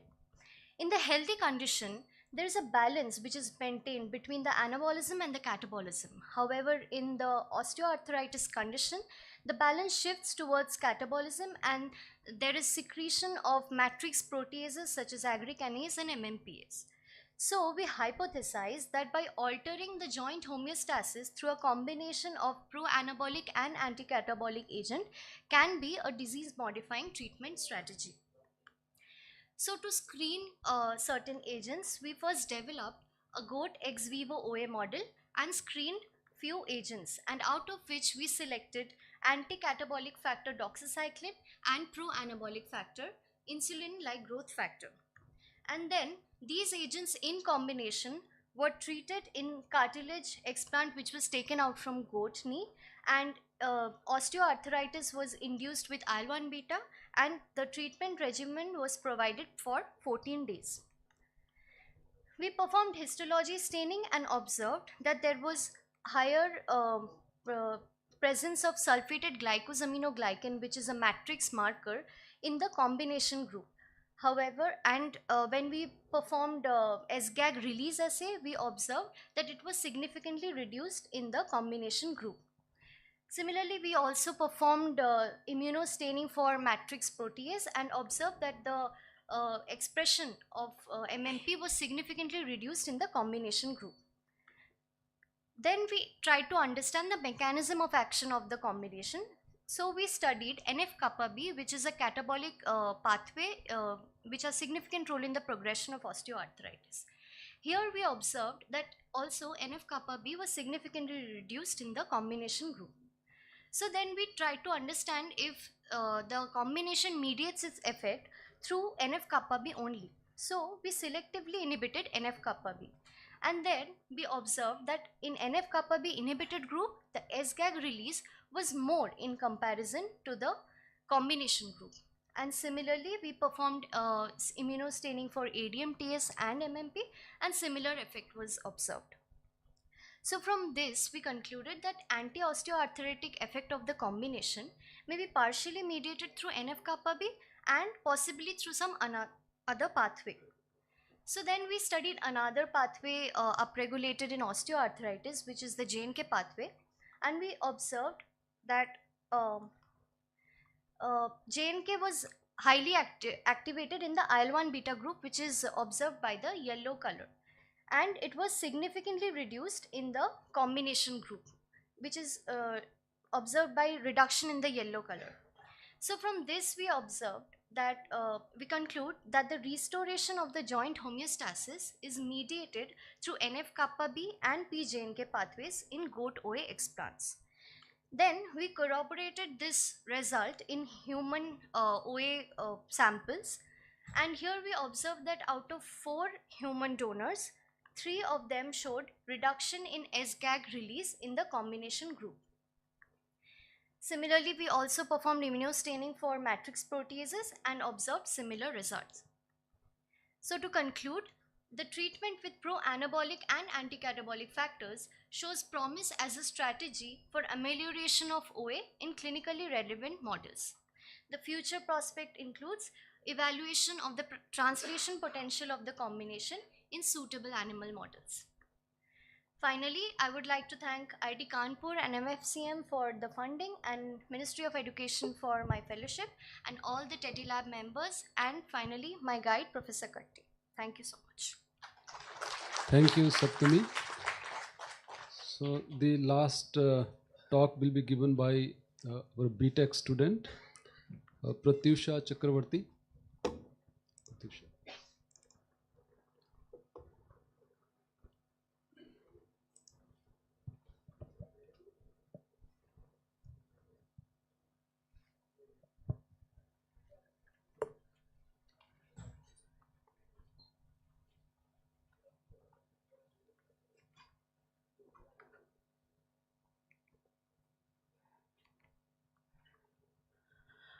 Good afternoon, everybody. I'm Pratyusha, and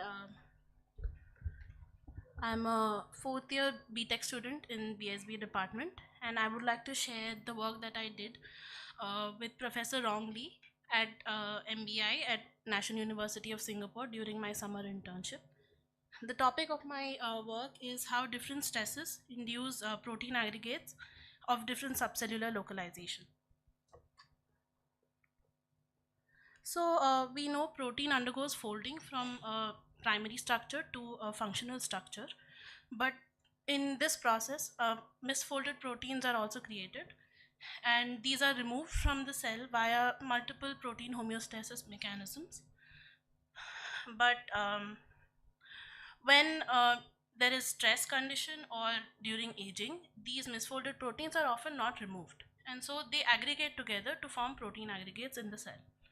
So, but protein aggregation has recently been viewed as a protective mechanism against disrupted protein homeostasis, which means that if these aggregates are localized to only specific location of the cell, then these can be removed conveniently and would not hamper the rest of the cell. So we can also say that aggregate formation is probably a regulated process that requires specific amount of energy input and also occurs at only specific cellular locations. So in my project, we wanted to see if under 2 different stress conditions, one is by heat stress and one is by proteasome inhibitor Mg132, there was any difference in the type of aggregates formed or in the location of where the aggregates were formed in the cell. So we used the RPE1 cell line and we transfected them with the aggregate marker and the mitochondria marker, and we seeded them, and the two kinds of stresses were applied, and then they were imaged through confocal microscopy. So what we observed was, under MG132 condition, the aggregates were very perinuclear and localized around the nucleus, whereas under heat stress, these aggregates were scattered all across the cell. And we see the images where they were after 6 hours of stress and after 12 hours of stress. And we also plotted the distance between aggregates and the nucleus and aggregates and the mitochondria, and we see that both are lesser in MG132 condition than under heat stress condition. So this was the work that I did, but this opened up a lot of opportunity for future work. One was to find out the cellular mechanism that was responsible for this perinuclear localization of aggregates under MG132 condition.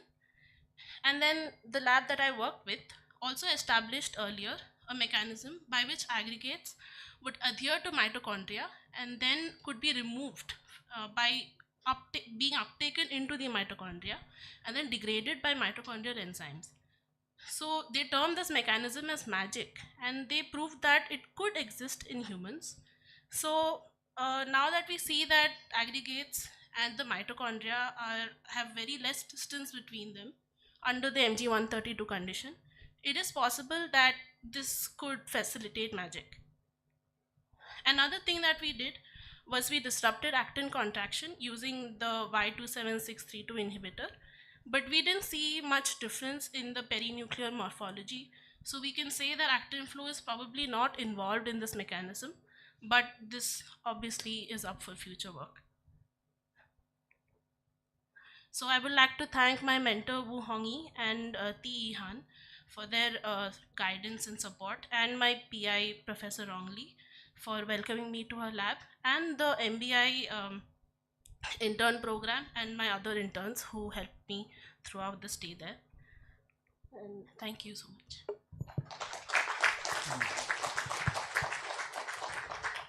Thank you, Pratisha. So with this, I close the first session that is on molecular medicine, and I would like to again thank Dr. Bao, Dr. Venkat, Tanay, Simran, Saptami, and Pratisha for such a wonderful presentations. We will break for tea now, and we will again gather back for the poster session. I think it's outside. So thank you very much for coming. That's a good.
There's still people outside the poster. You may want to.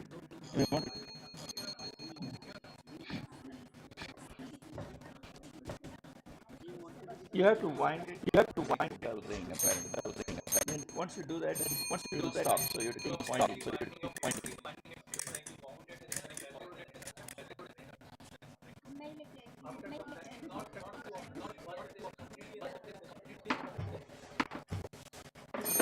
And don't ring it when somebody else is outside.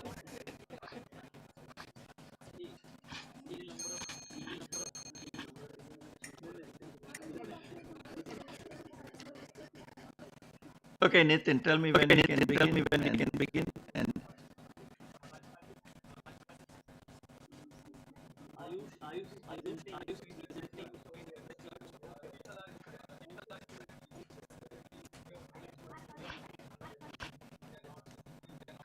they're not listening to you. I think you should go and ring the bell. Take one of these bells.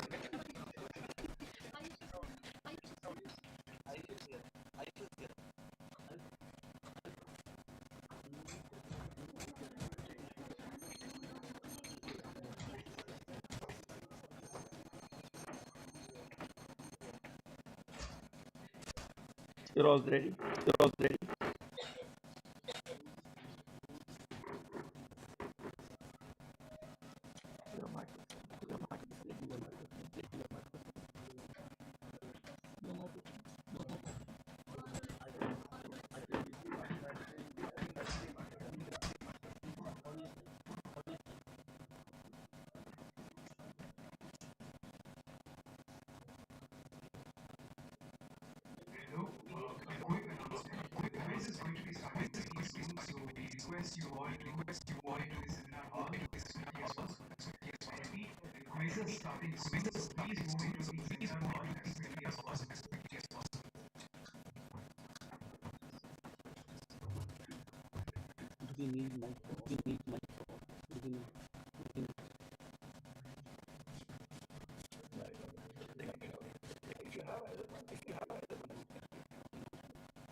Hello everyone, good evening. I thought we'll have some fun in this symposium. So when Nitin and I discussed the organization of this symposium, we said, why not have a quiz bowl? And it brings me fond memories back to 1978. I held a quiz bowl in IIT Kanpur for chemistry students. And they continued the tradition until 1988, I'm told. And so then it vaporized after that. But I thought it was a good opportunity to have some fun. So before we start having fun, I want to introduce these teams. So you should introduce yourself. Say one sentence about yourself. Say anything crazy you want. The Valiant team will start. I don't know how Valiant will be at the end of the quiz session, but let's start with the Valiant team. Please introduce yourselves.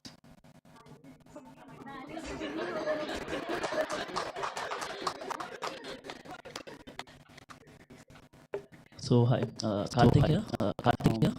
From in the lab, Busway. Say more. Just enjoy the session. I think we will have fun here. So let's go forward. You guys are too serious. Hello, this is Nilata. I'm from BSP department. Yeah. Yes, that's it. You got to have more imagination than that. Hello, my name is Jyotisha. I am from Prostate department. There is nothing to say. Hello, my name is Mudit Gupta. I am a RA in Dr. Nitin Gupta's labs and to enjoy ourselves and check our knowledge. And we all valiant. All right, we now go into second law of thermodynamics. Let's get to team entropy. Please introduce yourselves. Be entropic.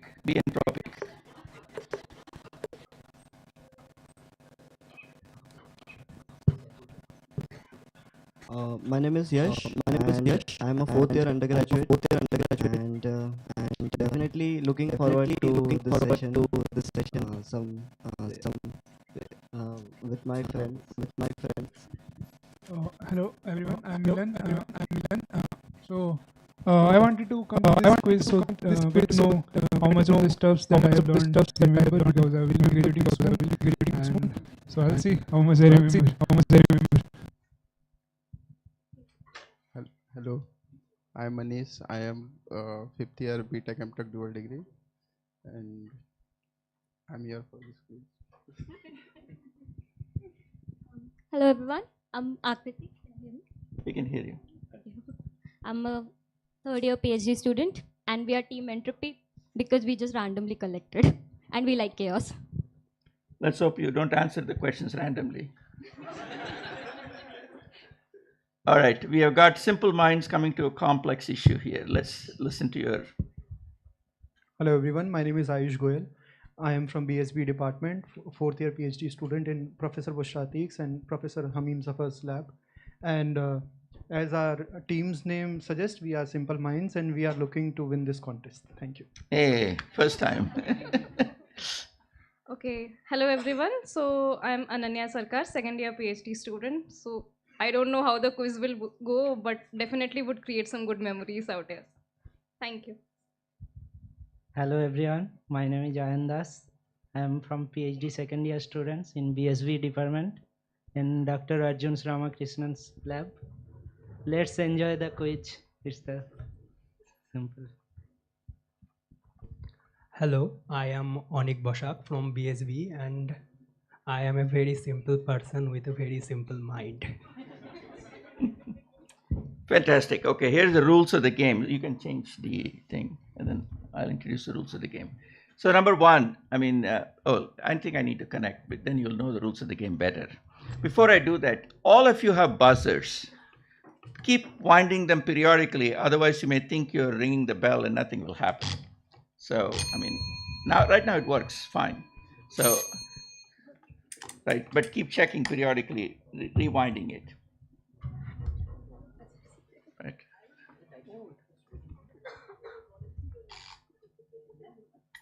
I don't see it here on my screen. You need to push up the full screen. No, I don't want to go to full screen. I don't want to go to that mode.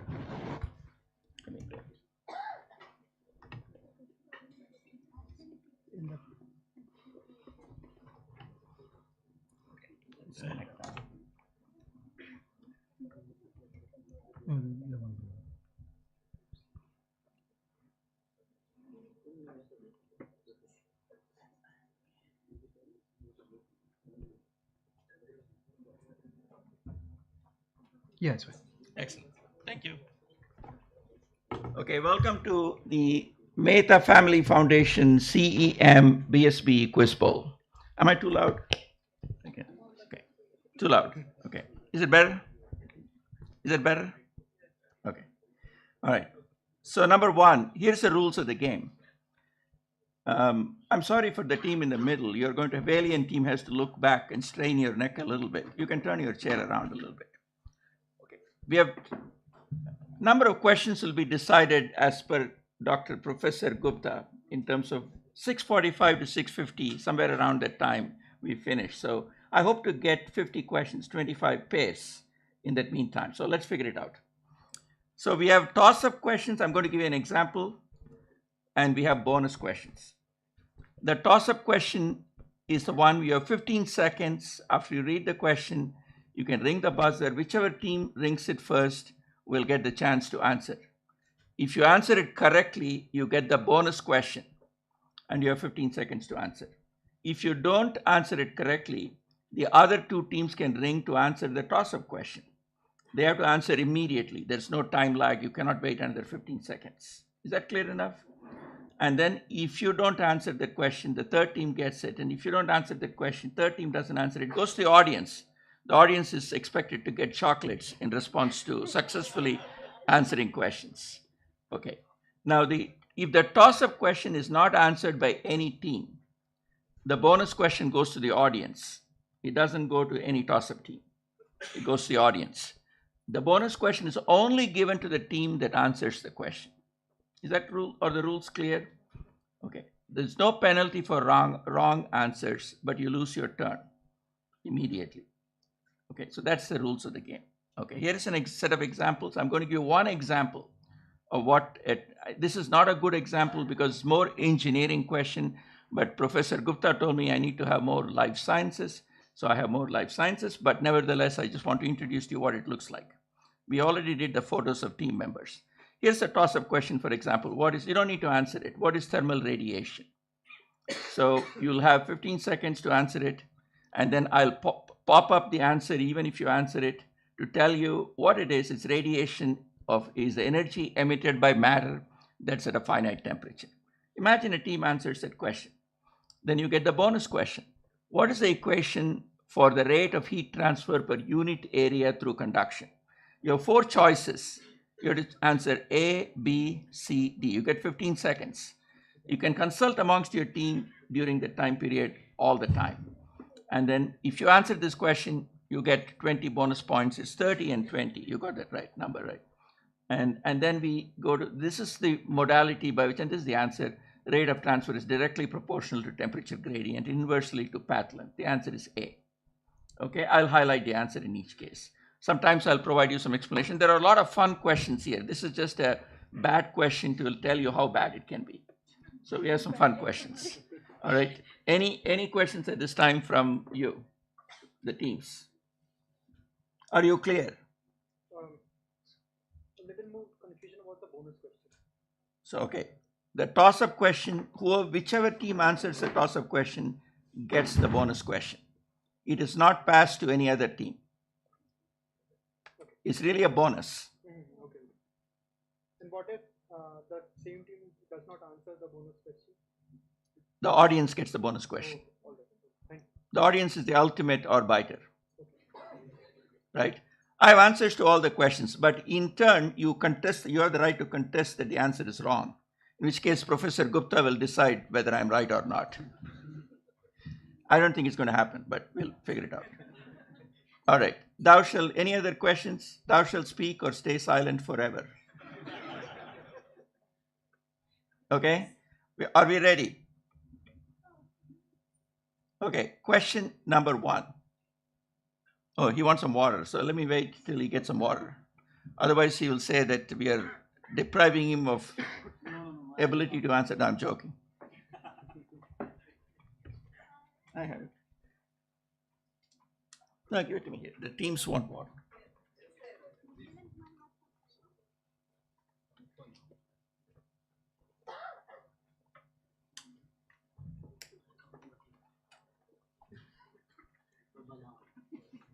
Are you ready? Question number 1.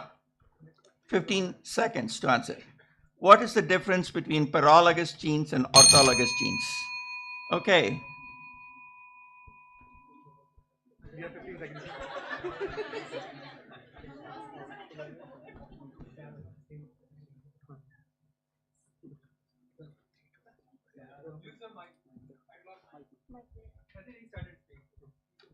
Use your mic. Hello. Paralogs from same species, ortholog from different species. The genes actually. Okay, I'll accept that. It is a little bit slightly on the vague side. They are copies of genes that are in the same organism or have the same function. Orthologous genes are genes shared by 2 different organisms derived from a common ancestor. That's the correct answer. But I'll give you because it's the first question, I'm going to give it to you. Next time you do a partial answer, you get 0. Okay. Here's a bonus question to the team that answered the question. If you wanted to find genes in a genome list that are similar to the ones you're interested in, which 2? No, you don't need to ring the bell.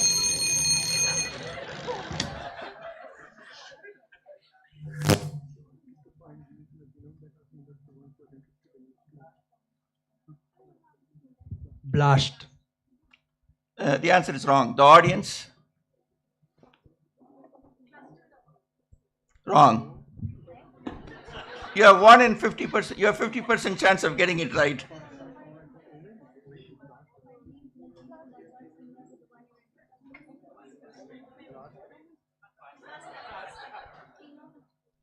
You'd use FASTA. This is a tool that's used for finding common sequences.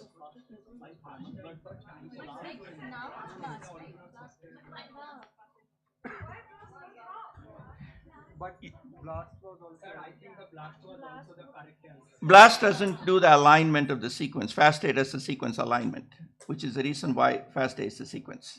But I'm sorry, but the question does not specify that alignment is also needed. Judge, let's give them the bonus.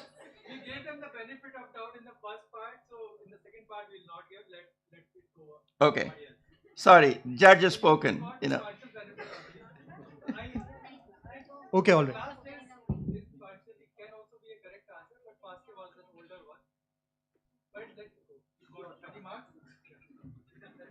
All right. Thank you, Judge. Question number 2. Rigor mortis is the gradual stiffness of skeletal muscles that begins after death when cells can no longer produce what chemical compound?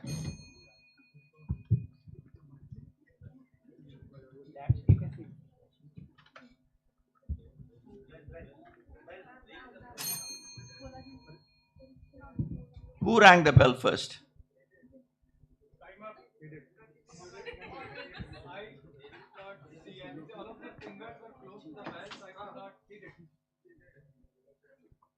Lactic acid. Wrong.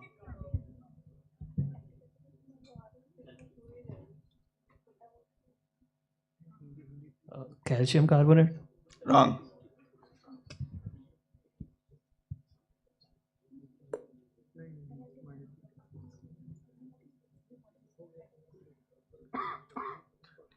Time's up. You can't answer. Audience. Audience. Audience. ATP. Chocolate for the. It's ATP.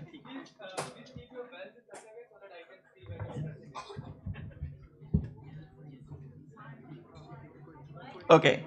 Question number 3. I'm sorry, the bonus question goes to the audience because nobody else answered. The bonus question is, in the sliding filament mechanism of muscle contraction, which 2 portions of the sarcomere are solely reduced? A band, edge zone, A band, edge zone, and there's a person who's wanting to answer. Go ahead. Wrong.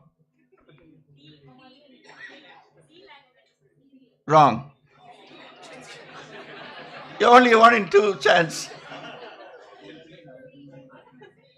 Okay, who said B? The answer is B. I band and edge zone. Okay, next question now open to all of you. Please observe. What's the name of the specialized nerve ending that responds to painful stimuli? Okay.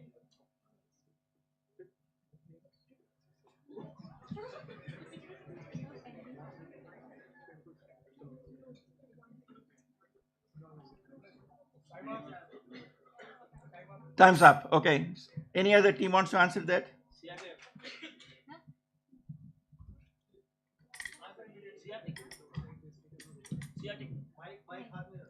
No, the answer is wrong. Sciatic, you said. The answer is wrong.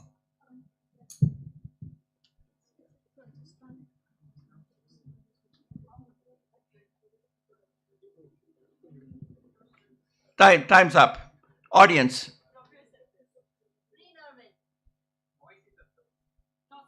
Nociceptors. Nociceptors is the right answer. So you're getting a lot of questions. Do you have an iPhone that you're searching Google or something? Okay.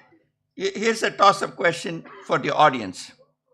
Dopamine, norepinephrine, and epinephrine are examples of catecholamines. No, it's for the audience. From which amino acid are they derived? Answer is C, tyrosine. You got it. You're going to eat all those chocolates? Okay. The question is now open to the teams. Please watch. What's the sum of stimulus to a muscle that results in prolonged contraction of skeletal muscle fibers called? Okay. Depolarization. Wrong. Can I try again?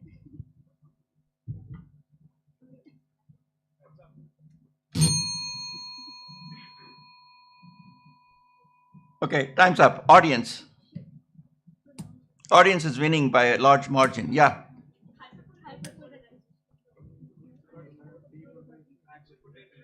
No. Okay, I'm going to give the answer. Tetanus. It's called tetanus. Okay, the bonus question is to the audience, and we can skip it maybe because it's more complicated, more engineering oriented, but everybody knows the answer. Calibration of a force transducer can give a conversion factor that allows one to interchange between dash and dash. I'm going to give you the answer. It's between voltage and force. Okay, the next question goes to the teams. Very simple question, so I hope you get this right. What does Avogadro's law state? Do you know who rang the bell first? Okay.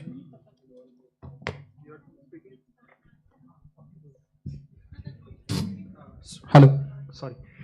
So the Avogadro's law states that in any matter, the number of particles are constant, and those are equal to 6.022 into 10 to the power 23. The answer is wrong. Okay. In 1 mole of anything, there will be 6.026 into 10 to the power 23. 6. 6.022 into 10 to the power 23. Okay, so I'm going to accept that answer. The correct answer is, it says the relationship between masses of the same volume of different gases corresponds to the relationship between the respective molecular weights, which is really different slightly, but it still adds up to the number. So I'm going to give you a benefit of doubt. Here's the bonus question for you. If a radioisotope has a half-life of 2 million years, and you determine that the rock has only 1 by 1/28 of the amount of radioisotope in it, when was the rock formed and how many million years ago?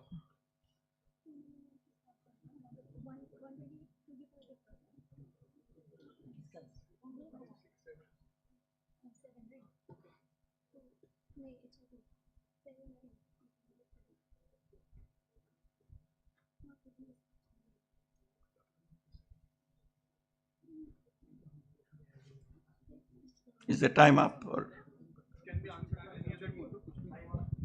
14. 14 is the correct answer. 14 is the right answer. It's each 2 million years you have to the power 2 to the power 7 is your half-life, is half to the power 7. 1 over 128 is 7 times, to the power 14, 2 times to the power 14. Okay, next question is for all the teams. When its plasma levels are increased, which molecules binds to beta adrenergic receptors causes vasodilation?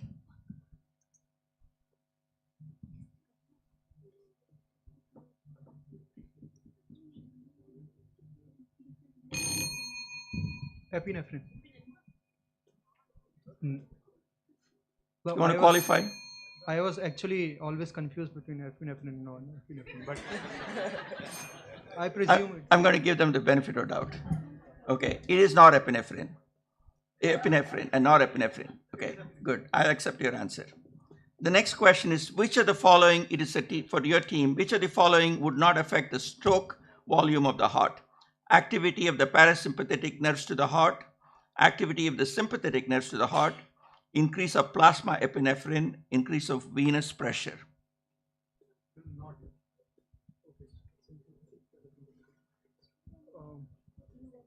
sympathetic activity of the sympathetic nerves to the heart. A, B, C, or D? B. The answer is wrong. Yeah. A is correct. It's A. Again, there was confusion between. No, it's activity of the parasympathetic. We can't hold your confusion forever. Okay, next question goes to the next, all the teams. In prokaryotic organisms, genes in the same pathway are often found to occur contiguously in the genome. What's the unit of this genome called?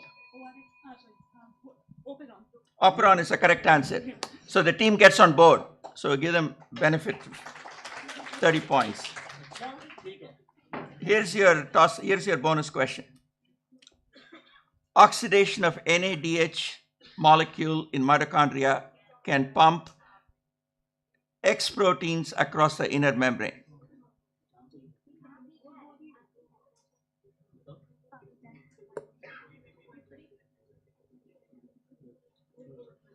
15. Wrong. Okay, the audience gets the 10 is the correct answer. It's 10. Chocolates in the back. Okay, next question goes to all of you. How many bits are there in a byte? Okay. 8. 8 is the correct answer. 8 is the right answer. Okay. Follow-up question. When adding binary numbers, what is 1 plus 1 equal to? No, it's yours. It's yours. It's 2, 1, 0. D. 1, 0 is correct. So more points to. It's not a Valiant team. It's the entropy team. Okay. All right. Adding two values produces the value 1, 0, which is what it is. Next question. What does ECG measure?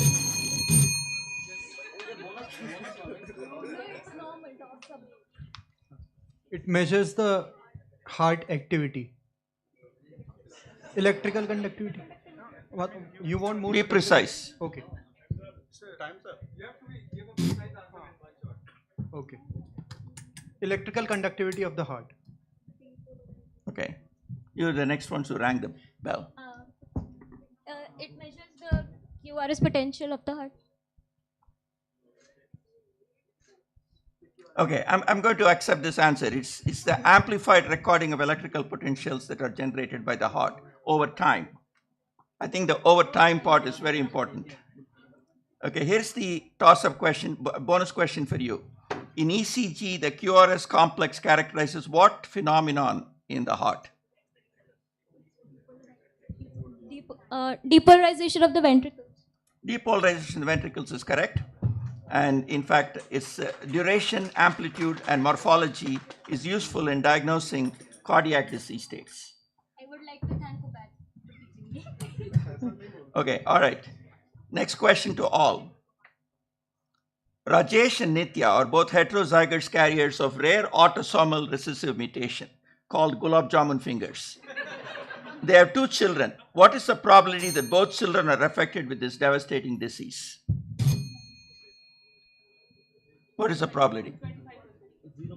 They answered, I think.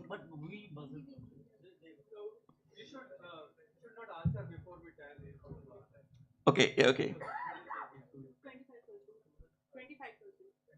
Okay, the answer is wrong. No, they were the second, I thought. Yeah.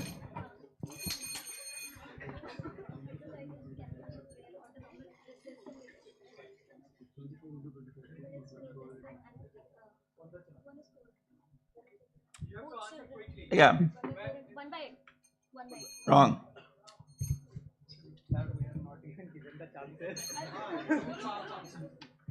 Okay, the teams did not get it, so it goes to the audience. 1 by 16th is correct. In fact, it's 1 over 16.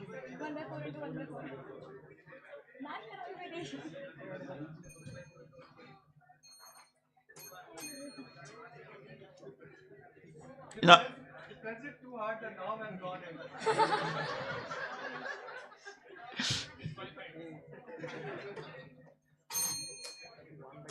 Okay, so I think. Raise your hand. Buzzing, you can shout in the mic or raise your hand. Don't shout in the mic. Raise your hand. Raise your hand. Okay, next question. The bonus question goes to the audience. Rajesh Mishra really wanted to name his firstborn Virat Kohli Mishra and hopes that he'll be a star batsman for India. What is the probability that his firstborn is a boy not affected by the recessive mutation of gulab jamun fingers?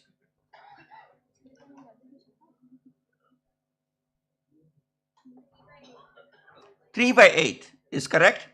The probability of being firstborn is 1/2, and the probability of the child not being affected is 3/4, and so that's 3/8, the product of those two. Excellent. Next question. What is the integral of the Dirac delta function from -infinity to +infinity? 1. 1 is correct. Here's a bonus question for you.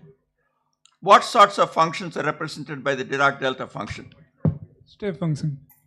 Step function. The answer is wrong. So, audience, impulse function. Step function is not a delta function. I mean, it's a mathematically an impulse function represents an infinitely short peak, one peak, with an area of unity in physical problems. Question goes to all of you. Who won the Nobel Prize for gene editing in cells?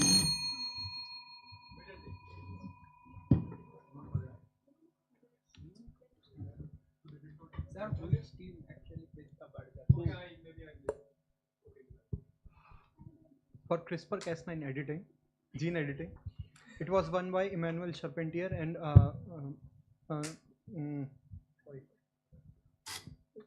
Jennifer Doudna. Exactly correct. Emmanuel Charpentier and Jennifer Doudna won the prize. In fact, for development of a method for genome editing, it's a Nobel Prize in Chemistry in 2020. Next question. What does CRISPR stand for? It's only to you. D. D is correct. It stands for clustered, regularly interspaced short palindromic regions. It comes from the hallmark bacterial defense system, which forms a CRISPR-Cas9 genome editing technology. Next question goes to all of you. If the length and diameter of a wire of circular cross-section are both doubled, what happens to the resistance of the wire?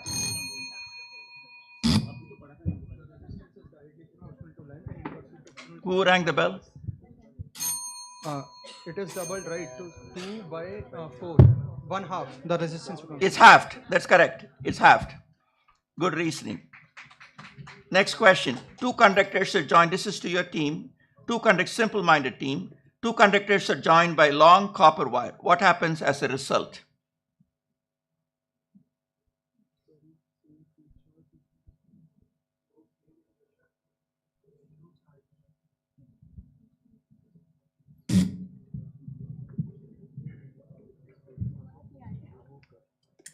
Fifteen seconds is up. Time's up. Audience.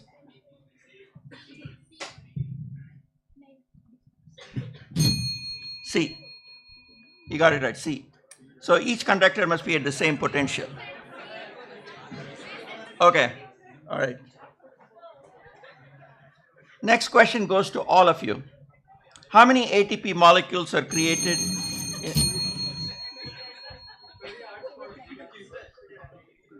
I think it's this team that. Who rang the bell?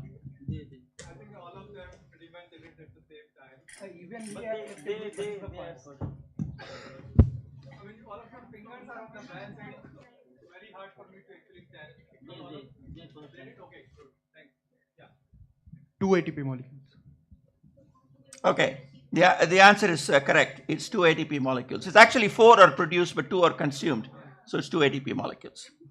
Which of the following enzymes does not participate in a reversible reaction in glycolysis? Only one of them. All 3 other participate in the reversible reaction. Phosphoglycerate mutase, D. The answer is wrong. Audience? That's correct. Phosphofructokinase converts fructose 6-phosphate into fructose 1,6-bisphosphate. Is not reversible. Next question is the simplest question I can think of. What's the name of this common protein secondary structure? Beta sheets. Okay, it's beta sheet. The answer is correct.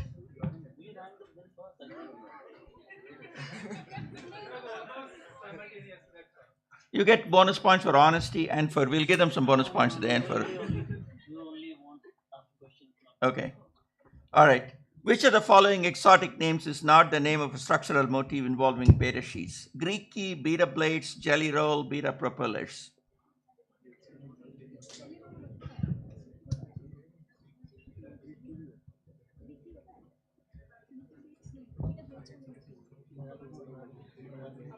Beta plates. We're going with beta plates. Okay. Beta plates. Sorry? Beta plates. Beta plates resist till they finish the question. Next question. Name the amino acid that is achiral.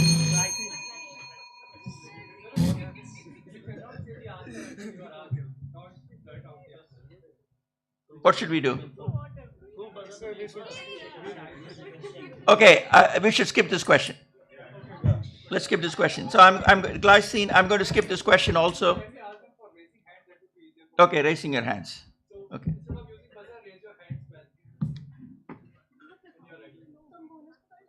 Okay, nobody's going to answer this question. So this is just a bonus question that we decided not to do. Okay. Metal electrodes act as what sort of filters? Yeah, this team raised the team entropy raised their hand.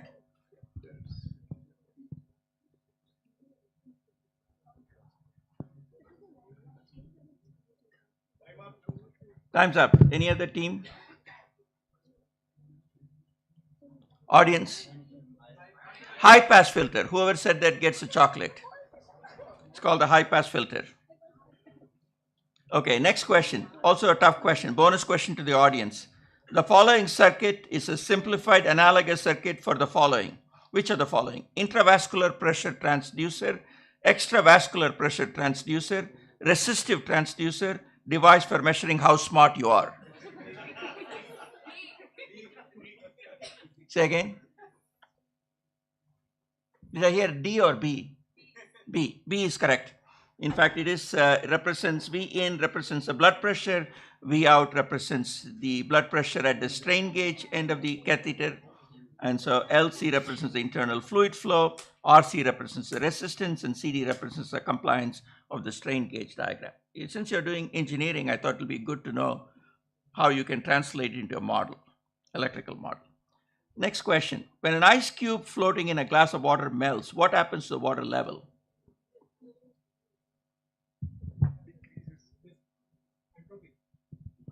Team entropy. Decreases. Answer is wrong.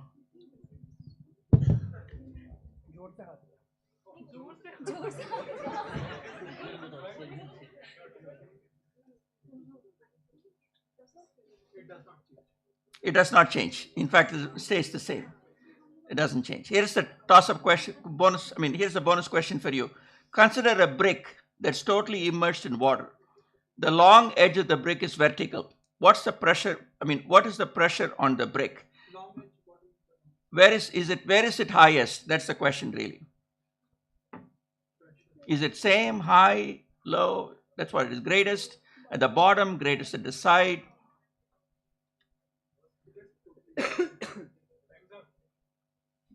Audience. A is correct. In fact, greatest at the bottom of the brick. He gets the chocolate himself. How many bones are there in the human body? The middle team. 206 is correct. Here's your bonus question.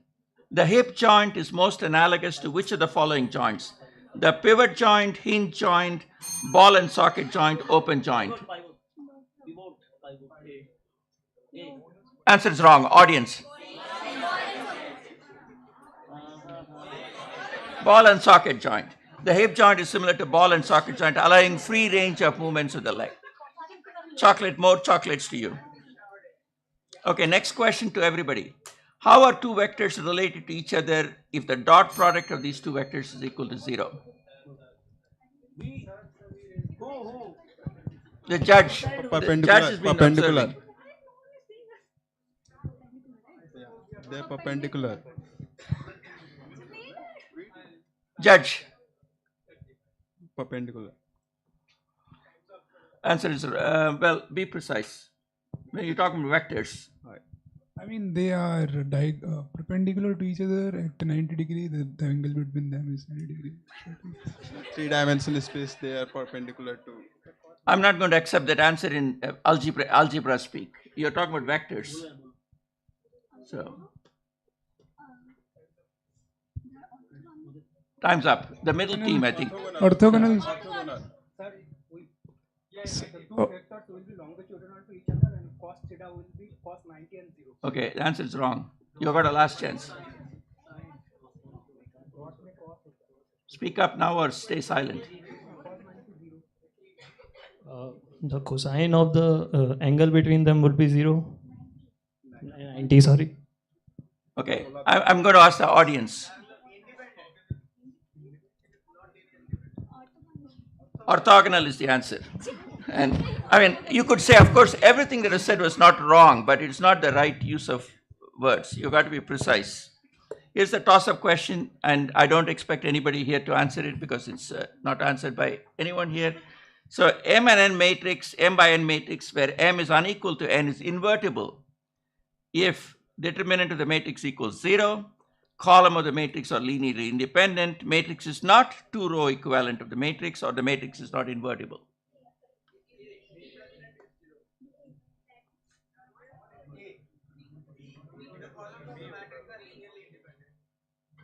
Anybody else?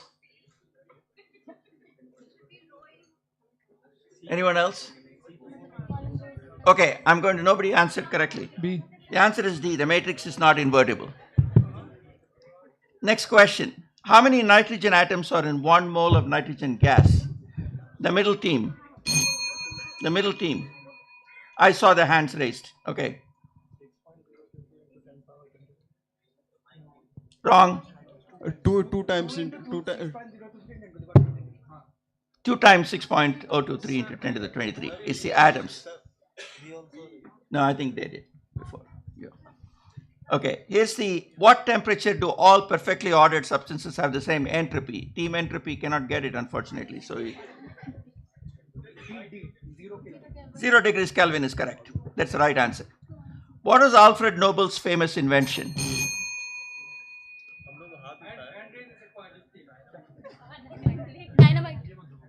Dynamite is correct. In fact, he's best known for his invention of dynamite and a device called blasting cap. And in fact, that's what gave Nobel Prizes. The next question is a fun question for you guys. The German invasion of Russia, the famous Barbarossa War, failed miserably. What caused this failure? Use of napalm bombs by Russia, development of nitrogen-based gunpowder, thermodynamics, or E. coli infection?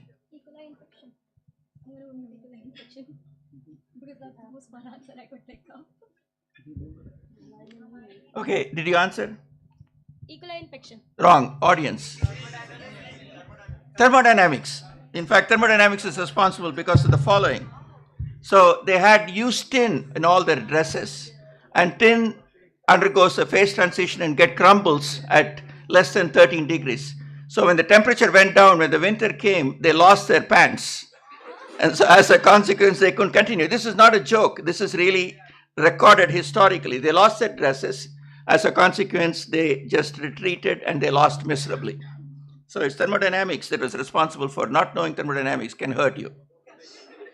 Okay, back to the teams. What is the first organism whose genome was sequenced? The middle team. Wrong. What is the organism? What? Wrong. Team in the back. Wrong. Wrong. Audience. Wrong.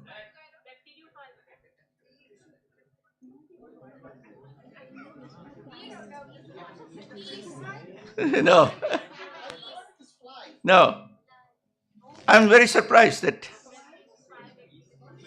the very first organism was Haemophilus influenza. It's 1995. That's the first genome that was sequenced. Nothing else was sequenced before. And here's a bonus question. How many chromosomes are there in the Zea mays, which is corn? How many chromosomes are there?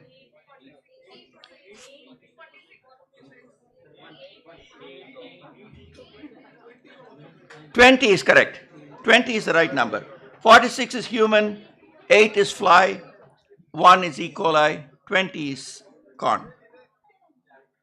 Next question. In statistical testing, what does p-value represent?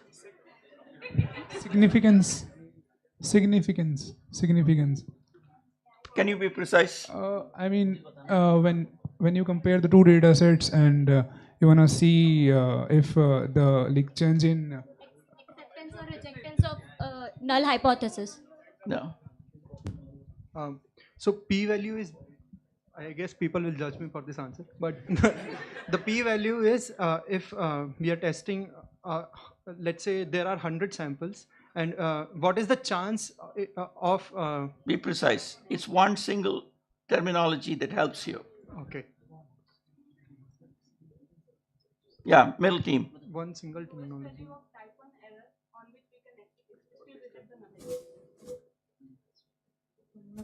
Okay, audience. You got it. Probability of rejecting the null hypothesis incorrectly. You didn't, no, but you didn't say probability. It's a probability P. That's really the key here. And so here's the bonus question, which is not an assumption of ANOVA.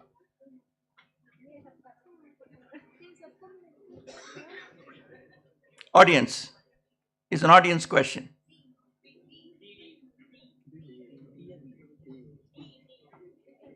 I'm sorry, it's A. Each sample must be independent. Okay, the very last question. How much time do we have, Nitin? It's the last question. Is that okay? How are they doing on scores? Let's figure out. If they are close, then we can try to make it more than one. Okay. All right. So I'm going to give you 2 questions. First question. Identify this molecule.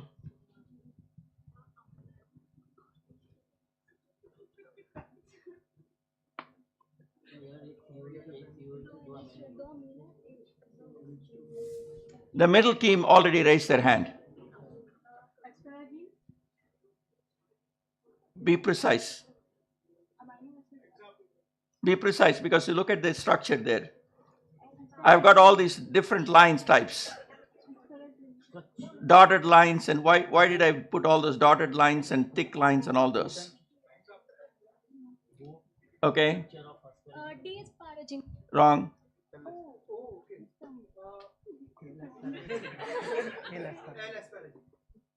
L-asparagine is correct.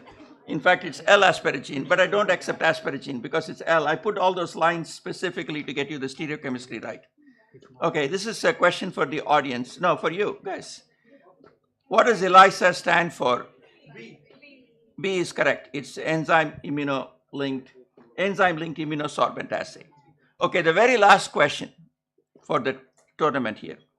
DNA gel electrophoresis separates DNA based on size using the negative charge to force the molecules through the gel in STS page. What allows I think the team, yeah, the team simple-minded. HDS gives the protein negative charge.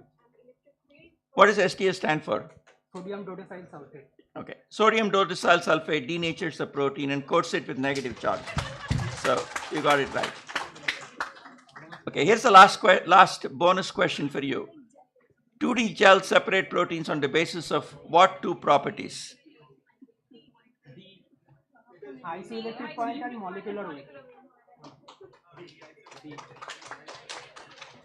The answer is D. Proteins are separated in one dimension called isoelectric focusing. And in fact, they are then run on a polyacrylate gel. That's the whole idea of the charge, right? Okay. So I think we are running at the end of the team. So who's leading and what's the team score like? Yeah, we should do that. If they're tied, then I have to go at least one more question. Oh, you want to announce the winners tomorrow? But if they're tied, we have a problem.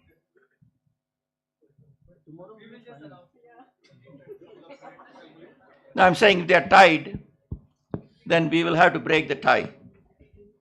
Unless you want to declare them both winners.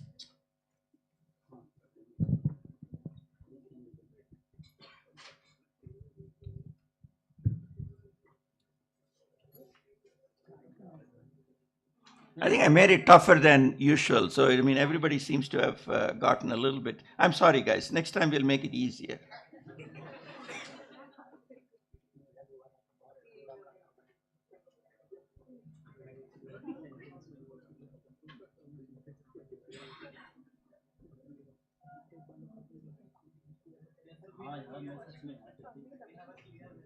You have a tie? You have a clear winner. Okay. We have a clear winner, so therefore I'm not going to continue this. Thank you guys for participating. I hope the audience had fun. And so.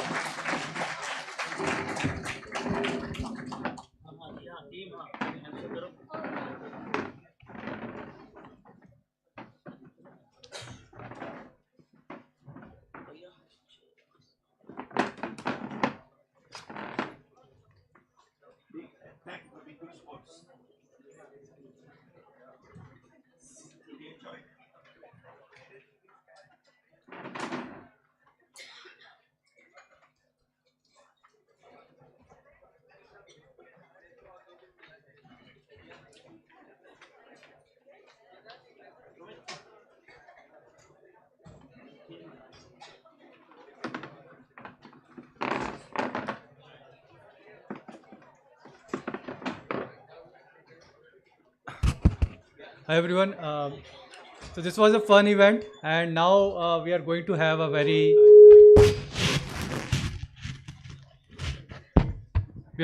an interaction session, a conversation with Sri Rahul Mehta in a more informal style that will be conducted by Ayush, one of our student volunteers.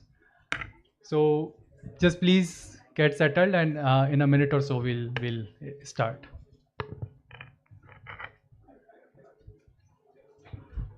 Right. Now I request Sri Rahul Mehta to please come up.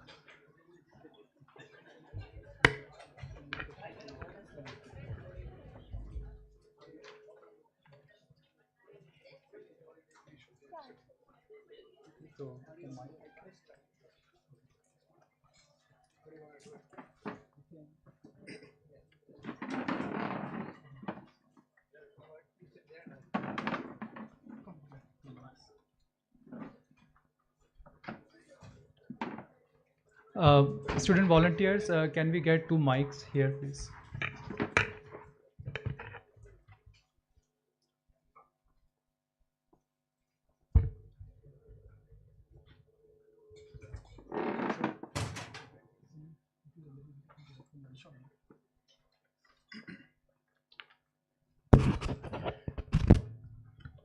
Good evening, everyone. It's an honor and privilege for me and all of us to host Mr. Rahul Mehta and the Mehta family here at the inauguration ceremony of Mehta Family Center for Engineering in Medicine at IIT Kanpur. So we are going to have an informal interactive session with Mr. Rahul Mehta, and I am sure, just like me, many of us have many questions as to how Mr. Rahul Mehta and the family has been able to generously contribute to many social causes as such, internationally as well as in India. And I thank Mr. Rahul Mehta for kindly agreeing for this interactive session. We call this 101 with Rahul Mehta, where we'll be talking about 101 a lesson 101 about entrepreneurship and philanthropy, and we'll be talking about what was his journey while embarking these feat achievements that he has already achieved. So I'll just briefly tell you about Mr. Mehta to give you a background about from where does he come and how his journey has been. So Mr. Rahul Mehta founded the Mehta Family Foundation 20 years ago with a vision to advance initiatives in education and healthcare, and he has been organizing and his organization has been supporting worldwide initiatives in improving quality of life, and the foundation has founded more than 100 international organizations to promote social goods like education and healthcare. Some of the foundation's projects are including the Bhupat and Jyoti Mehta School of Biosciences at Indian Institute of Technology, Madras, the Mehta Family School of Data Science and Artificial Intelligence at IIT Guwahati, and now the MFCM building at IIT Kanpur. Other than this, there are some international collaborations in the Interdisciplinary Engineering Research Center and Graduate College of Social Work at the University of Houston in United States. So with all that, let's join me in welcoming Mr. Rahul Mehta for this session, 101 with Rahul Mehta. I'll just start the discussion with a question. with going right to the basics. How was his childhood, and what all things made him curious about research, not exactly research, but education and healthcare.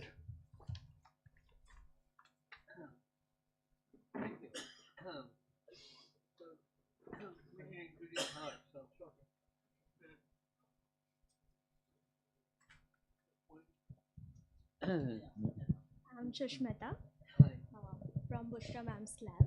So, Oh, you're from Bushra's lab? Yeah. Okay. So, we are here to start the 101 session. Okay. So, am I audible? So, I would like to ask you, Yeah. like, if you can share with us the inspiration behind establishing the MFCM in collaboration with IIT Kanpur. Sure. And what was the motivation behind focusing on the intersection of this engineering and medicine? Okay. So first of all, well, thank you all. I know that this session is between us and your dinner. So I can already see half the audience left because I think they're already ready for the dinner. Okay. Or the quiz bowl was far more interesting than this lecture. So I don't know which one it was. Okay. But I think to me the goal is how do we make it more interactive. So I think that, please feel free to ask any questions you have also. So where do you want me to start? You want me to start with your question? You want me to start with your question? I guess we can start with the childhood thing, and then you can lead us to how it led to the MFCM Okay. idea. So I was, I was born in Bombay, India, and again, my parents, really didn't have education. They probably, again, you have to think back in the post-independence 1960s. My father was, essentially was an orphan. His mom died back in when he was about 6 months old, and my mom's father died when she was about 3 years old. So again, you can think back from that perspective of back in the 1945, 47, right? Now think about that, right? At those particular times India didn't even have an economy. People were actually starving. There was a lot of difficulties, and my dad and my mom, essentially my dad left the orphanage when he was 17 and decided to come to Bombay because that was the only way to actually feed yourself, right? That's there was no jobs, there was nothing in the small towns of Gujarat. My mom was a single mother, and she had to leave. They had to leave Gujarat because during that time, if you lost your husband, or in my mom's case, her father, and the family used to ask,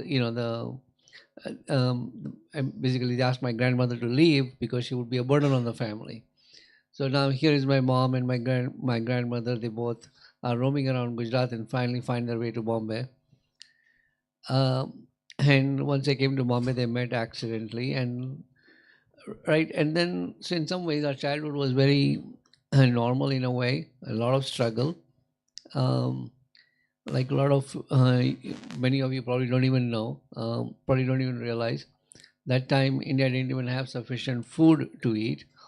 So I'm just gonna give you an example, right? At that particular point in time, you had to stand in ration lines to get 2 kilograms of kg and 1 kilograms of rice. And and I still remember in my childhood that I went there. I was not a very brilliant student by any means. I mean, I really didn't enjoy studying. I did everything else except studying, right? So, and then at the age of 17, I told my dad that I wanted to go to America. A couple of people had left, and so that was like a great way to dream about things. And so I go to my dad and I said, hey, can I go to America? And my dad says, sure, go ahead and figure it out. He didn't know what it meant. He didn't understand the cost structure of what it would cost me to send to America. and I figured out many different things, how to apply to a US education system. At that time, we didn't have internet. So I used to go to Bombay every day, go to a place called USIS, which is the United States Library Service. You go there, you open up the catalogs, you read the back of the catalogs, you figure out something or the other. Who knows what ultimately get the address, and I must have written to, a bunch of places. And then I started receiving my I-20. So I said, wow, I must be good enough to get an I-20. And that started my journey. I was rejected for my visa 4 times or 3 times. And on the 4th attempt, my dad came with me. He says, and the visa officer asked my dad, are you sure you want to send this 17-year-old kid? And my dad said, sure, I do want to send him. And that started my journey. And that's how I came to America. I thought I was going to do chemical engineering. That's what I started out as my major, as a chemical engineering major. But the first night I landed on campus, somebody showed me computers, and I loved computers, and that changed my life. And so that's that's how I started life. Right. Am I answering you? Yes. Pretty much elaborate answer. And then the follow-up question would be: you also invested your time in technology industry, right? Yeah. So what was your experience in that, and why did you then choose to give those career options up and then choose something else? Okay. So straight out of school, I haven't worked for anybody. I started a class project that I was doing in my senior year, and I converted that class project. Actually, I went to the first International Oracle Users Conference, and I wrote a paper just like you would write as like any other senior. And everybody started asking me at the conference, when can we have this as a product? I didn't even have a dream of starting a company. So I was stupid, right? I mean, I came back, I told everybody, call me if you want, right? Instead of getting their numbers, I said, call me.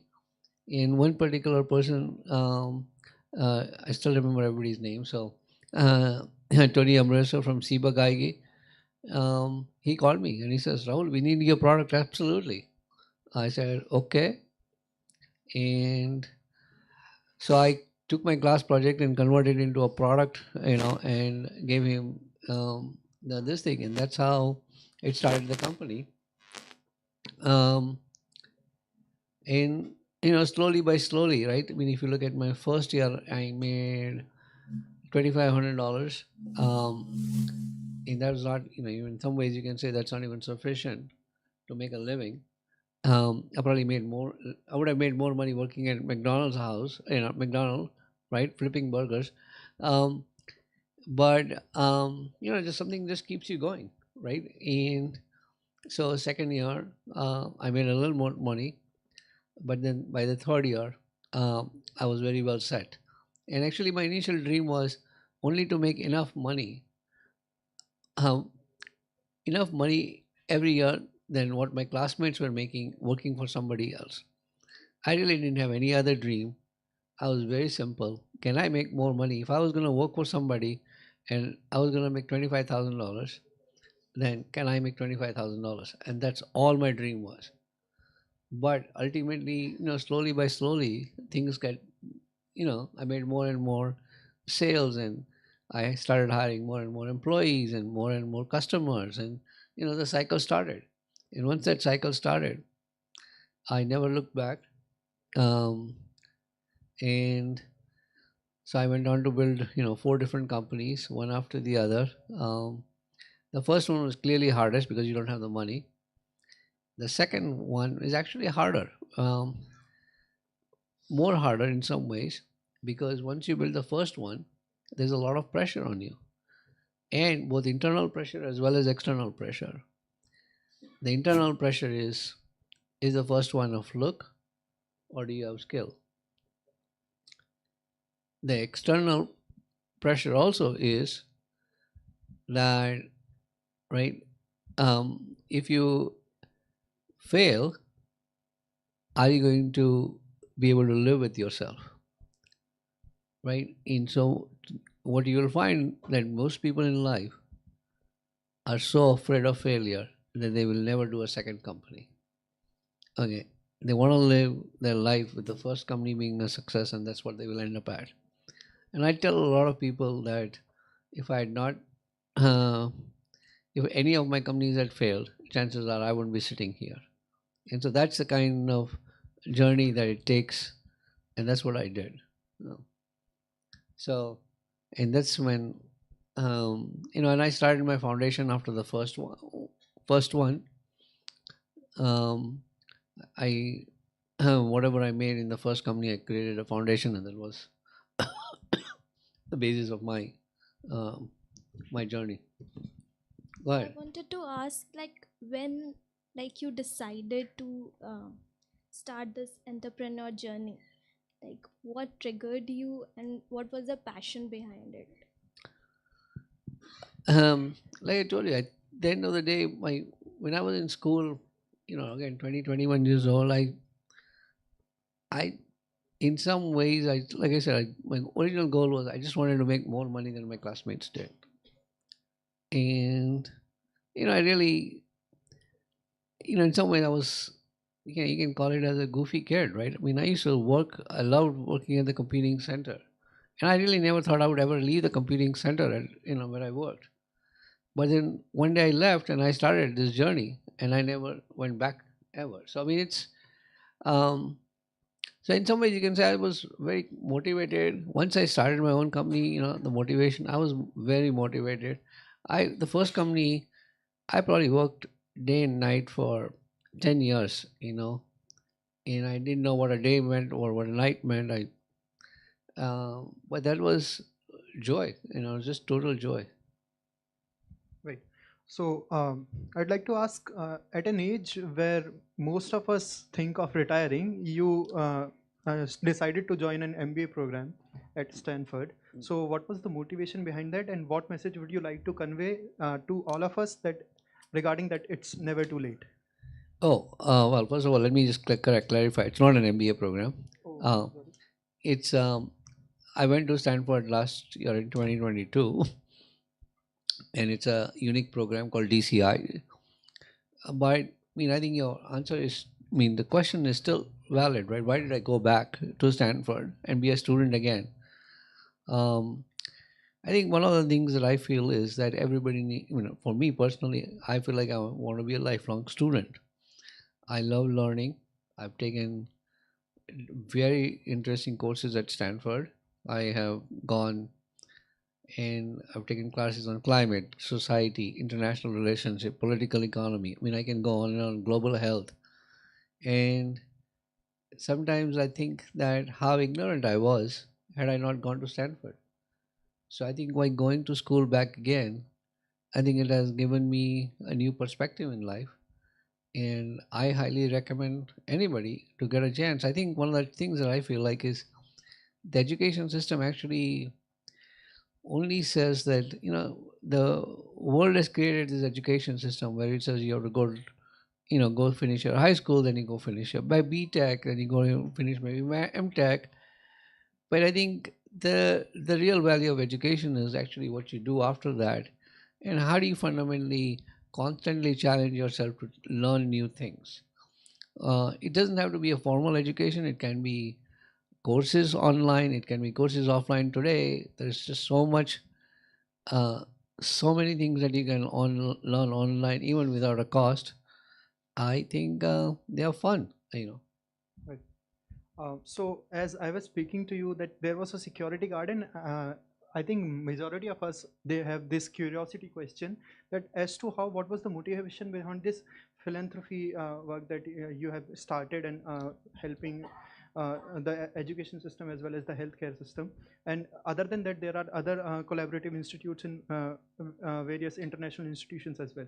So we are curious to know if in case we want to trace onto the same path, what should be the approach being a student? Or just follow up, additional question to that. Do you think this entrepreneurship, this is something which is innate, or can we actively start developing it from the stage that we are on right now? I think everybody has a capacity to be an entrepreneur. I don't think it's innate. I think you just, ask yourself the question: how much hard work did you do? Are you doing your BTech here or PhD? Huh? PhD. Oh, you're doing your PhD. Okay. If you're doing your PhD here, you have to apply for some exams. Right. How much hard work did you have to do to apply for your exams? Oh, to clear the exams? Yeah. A lot. A lot, Yeah. right? Okay. So why did you do it? Because I was pretty much passionate about doing PhD. Okay. So you have this inbuilt motivation, right, to do your PhD. Right. I think entrepreneurship is the same way. Right. I think, if you ask me to do a PhD, there's just no way. I would never take the time to study for those exams, right? Because that's not what motivates me. So I think we all have our different motivations. I think the key in life is to figure out what is your passion, right? How do you understand your passion? What motivates you? What drives you? And if you do it right, then I think you'll be very successful, whatever you do. And how this philanthropy has changed your perspective about life and in general society? I think different answers to your question. Let's take, how do you help others? Okay, being at this stage of my life, I actually want to offer whatever kind of scientific inputs or physical inputs in the sense, if somebody needs something from me as a favor, I try to give them back as much as I can. Right. Now, why do you do that? It gives me a sense of joy. It gives you a sense of joy. Or accomplishment. Accomplishment. Okay. You want to chime in? Like, similarly, like, I love if people are asking me questions. It makes me curious. Oh, I don't know this. I should study. Like, it builds a curiosity, like, itself on me that I should know this because this is something interesting. Okay. And then if I find the answer, that gives a sense of joy, you can say, or an, oh, this is the thing that I was unaware of. Sure. Okay, so, is it when you're helping others or when you're doing it on your, when? Like, it's both the ways, I think. Okay. Like, explaining them because I know something and I'm sharing that, and even knowing what I don't know. Okay. Right, so I think if you think about life, I think all of us are innately born to help other people. Right. Philanthropy to me is the best use of your time, talent, and treasure to make a meaningful difference in the lives of others. That is philanthropy. The basic definition of philanthropy is, how do you use your time, talent, and treasure, right, to make a difference in the world? Whether you make a difference in the life of one individual or hundreds, whether you give them 10 minutes of your time to whether you dedicate your life, they're all part of your journey. I think and every person will come at a different stage in your life and you will do different things. Provided that's what you carry, that value within you, that's what you want to do. I think ultimately it becomes a values issue. Okay. I think a lot of times people forget when they start making money or they start doing other things in life, and the notion of value of trying to do things for the others. Right? You have family, you start having obligations, you tend to forget what is the most important thing. I think so to me, I think the question is, if you hold your value, you will be doing a lot of good things for the others in life. So we as students, we obviously there are undergrads as well in the audience, and we find it difficult to make career path choices. So what will be your advices for the young minds in order to make a bright career out of whatever platform that we are right now on?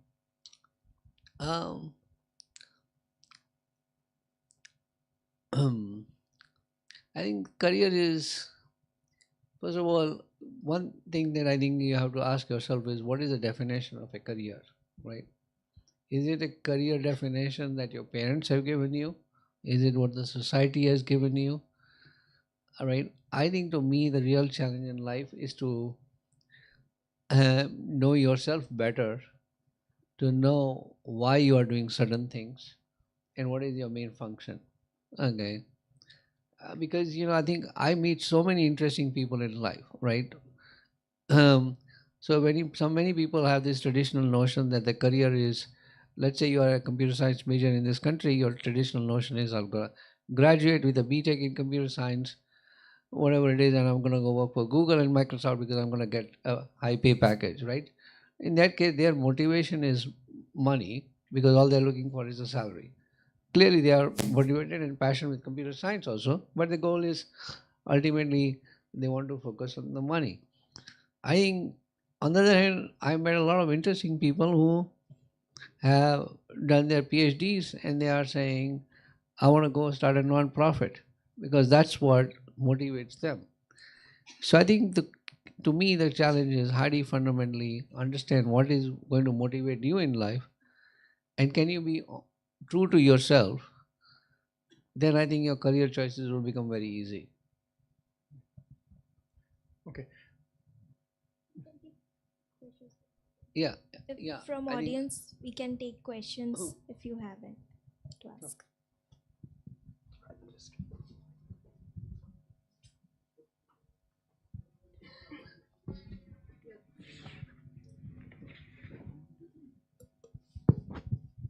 Hi, I'm Ashish, and my question to you is like during your entrepreneurship journey, what was the lowest time that you faced, and how you overcome it? So I think first of all, I'm not sure that I remember one particular low point because there were many low points. Okay, I think the thing I think that takes you right. The key part of life is that you're gonna have a lot of disappointments, but also the more important part is what is your goal. If you understand your goal correctly, all the disappointments will no longer be so. The disappointments are temporary in nature. You'll always have the sunny side. You always have to remember the sun will always shine, right? I think there's so many times, for example, in my life where I didn't know where I was going to make the payroll. I used to have a time when I needed to make a $500,000 to $1 million payroll. And you look at your bank balance and you say, how am I going to make the people? So your choices, right? I can lay off people and I can say, I'm not going to pay you. I don't have the job money for you. Or you work hard and you go try to find customers so that you can get the revenues. There are so many times when I have no idea where I kept my car. I would go on Monday morning, take a flight, go all around the country, visit customers, and Friday evening when I came back, I had no idea where I'd parked my car in the parking lot. Okay. But, was that a low point or was that a high point? Well, in hindsight, I look at back and I said it was a high point. I worked hard and customers rewarded me, and I was not, one thing I'm very proud in my life is I never had to tell anybody lay off. I never had to tell anybody that I don't have money for you. In even that commitment I have to my employees, I think as a result, I had great employees, and I can't be more, those are the kind of things you have to do to, I think to make yourself successful. Okay. Talking about success, what actually is the definition of success to you, and what do you feel is still left to be accomplished? What is to be accomplished? I mean, there's so many things to. You can think about your life in many different dimensions, right? One is your personal dimension, one is your financial dimension, one is your spiritual dimension, one is your emotional dimension, your self-growth. I think if you were to really think, I mean, a better way to, if I were to give you any advice would be, maintain a diary, think about it at the beginning of the year, write down your goals in all these different dimensions and say, well, how am I going to make any progress in any one of those dimensions? Or which dimension I'm not making any progress, right? And if you can kind of analyze it and do a self-reflection, you will actually do a lot, you'll achieve many things on your own because it gives you the ability to self-reflect on what you want to achieve, okay? What is more important to you. What was the other question? The other question was what success means to you. Clearly, success is not about money at any case, right? Success is more about a sense of satisfaction, sense of a joy that you are doing, making the best out of the life that God has given you. So what is your potential? Are you really achieving your potential, or are you not going to achieve your potential, right? And these are some of the definitions I would say that one should look at success from. Yeah.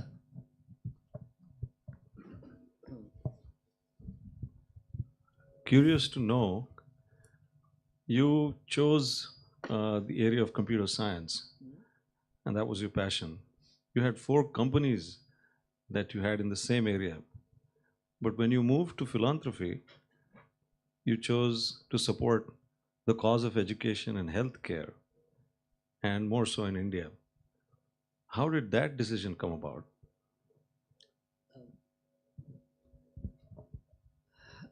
Two ways. What I believe is that countries that do well in science generate economic prosperity. So again, I think if you look at theory from a historical perspective, why did the English or the British rule the world? Right, because they invented guns, they invented the navigations, they went around the world. Why is America today so successful? Because of all the innovations that come in technology. I think to me, one of the things that I strongly believe in is how do we help generate the economic prosperity in India, right? What is the best way to do that, right? I mean, the classic question I ask myself is I can give money to IITs, I can give money to and create whatever it is to 10 orphanages, right? What is the right answer, right? And what is going to be good for the nation in the long run? And I've spoken to a lot of people, but internally I believe that the best way is to actually help India in the long run is through higher education. Once I chose that, then I think the second part was what to do in higher education. I think when I funded the first school of bioscience, in my speech I said, I think that India has done very well in IT. It created companies like Infosys and other places. But if I were to look at the next 50 years, I think healthcare is where all the innovation has to occur. I think a country like India has to figure out, for example, how to provide healthcare at a lower cost than any of the places in the world. We have a larger audience. We have different problems than the West. And I think to me, technology and innovation places like IITs are going to have to be at the forefront of leading this change that will help India achieve both economic prosperity and provide better healthcare for its citizens.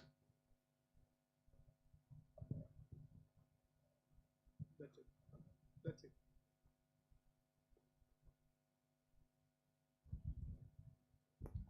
Hello, sir. My name is Priyanshu. I actually wanted to ask you a follow-up question on your answer. So what does it mean to make progress on your spiritual journey, and what has been this spiritual journey for you yourself? Well, I think my one simple definition of spiritual journey is what percentage of the time you're spending how do you make a better difference in the lives of others, right? The challenge is, how are you helping others? That to me is the definition of spiritual journey. And and that's what each one has to ask, whether it is to your parents, whether it's to your brothers, whether it's to your sisters, neighbors, whatever the question, whatever you define yourself as, right? The question is, how are you achieving it?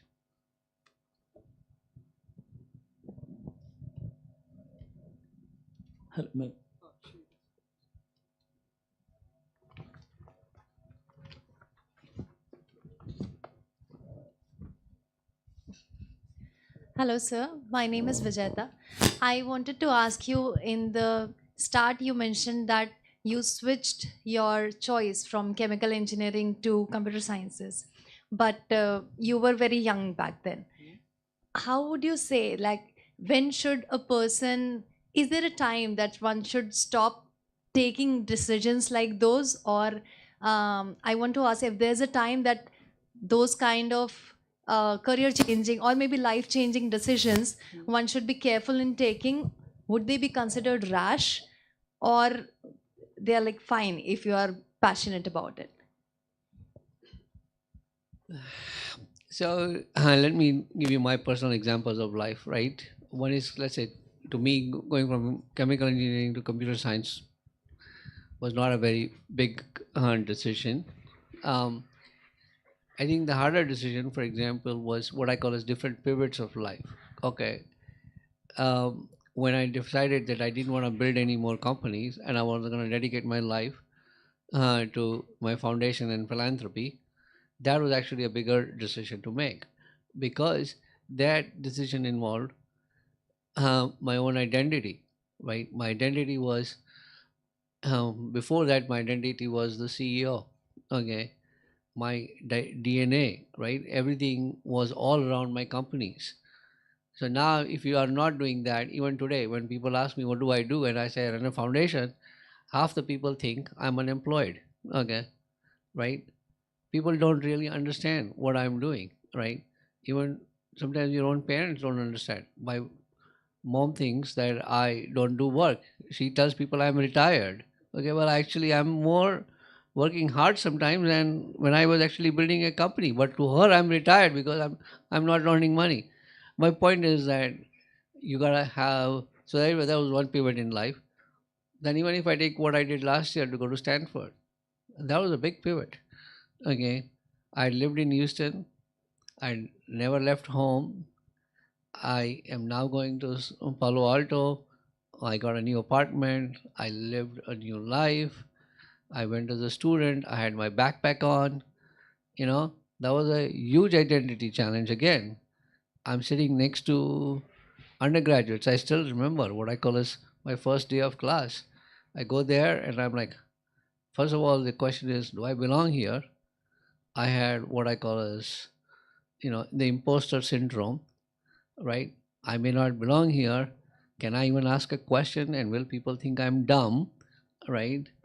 You have all these fears in you, right? I mean, there was no shortage of, I didn't have to take that risk, right? If I didn't want to challenge myself.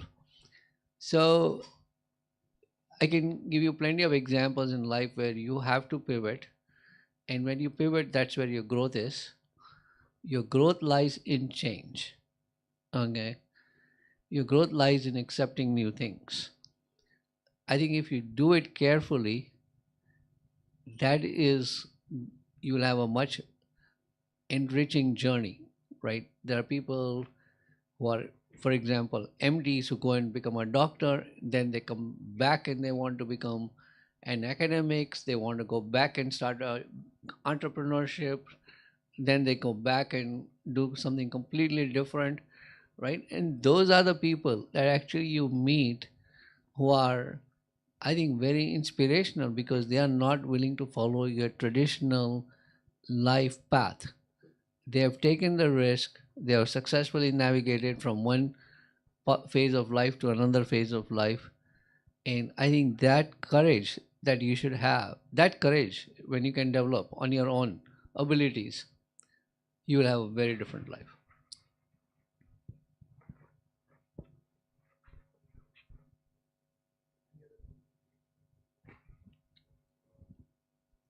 Any other question from the audience?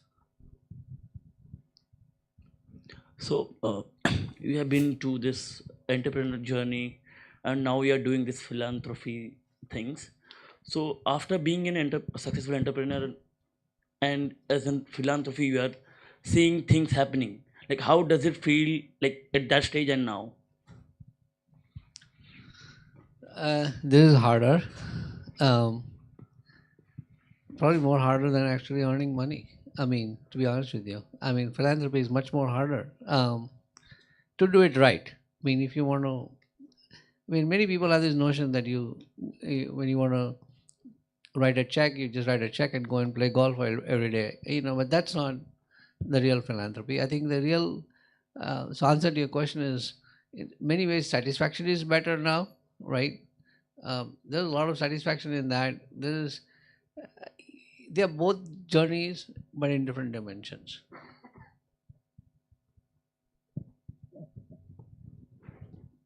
Any further questions from the audience? If not, I would like to ask one. Sure, go for it. So, what keeps you motivated? What keeps me motivated? Yeah.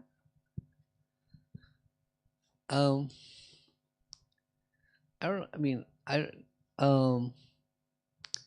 motivation is internal, right? I mean, I don't know that there is one particular thing that I would say that motivates me. I mean, in the sense that I enjoy what I do. I have goals in my mind.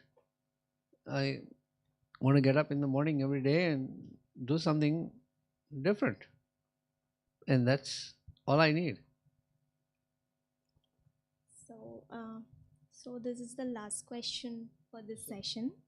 So what message would you like to convey to the students and the faculties, and their role, what role it has to be played when we are together in this exciting journey with Mehta Family Center for Engineering and Medicine?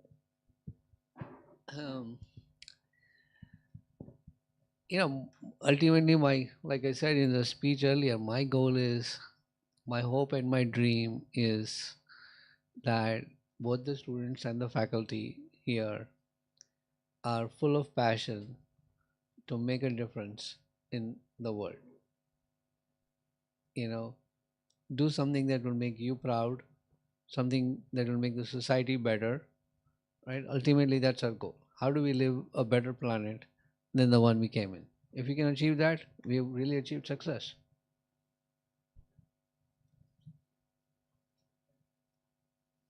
Thank you so much, Mr. Rahul Mehta. Let's please thank Mr. Rahul Mehta for his invaluable time. And I thank the audience as well for your patient listening and such good questions. I hope you enjoyed this session. Thank you so much.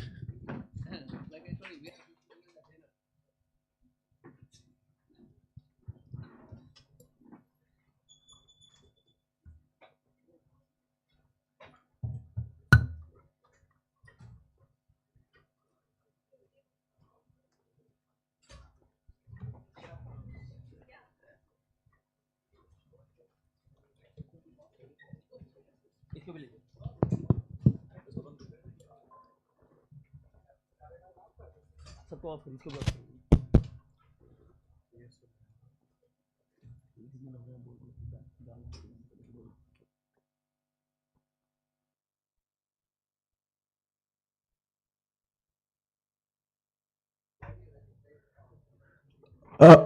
Sorry, the dinner would have started by now, I assume. So, if everyone could just move towards the food court.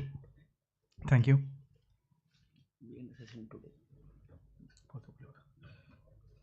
Let's meet tomorrow. Yes. Which more exciting sessions.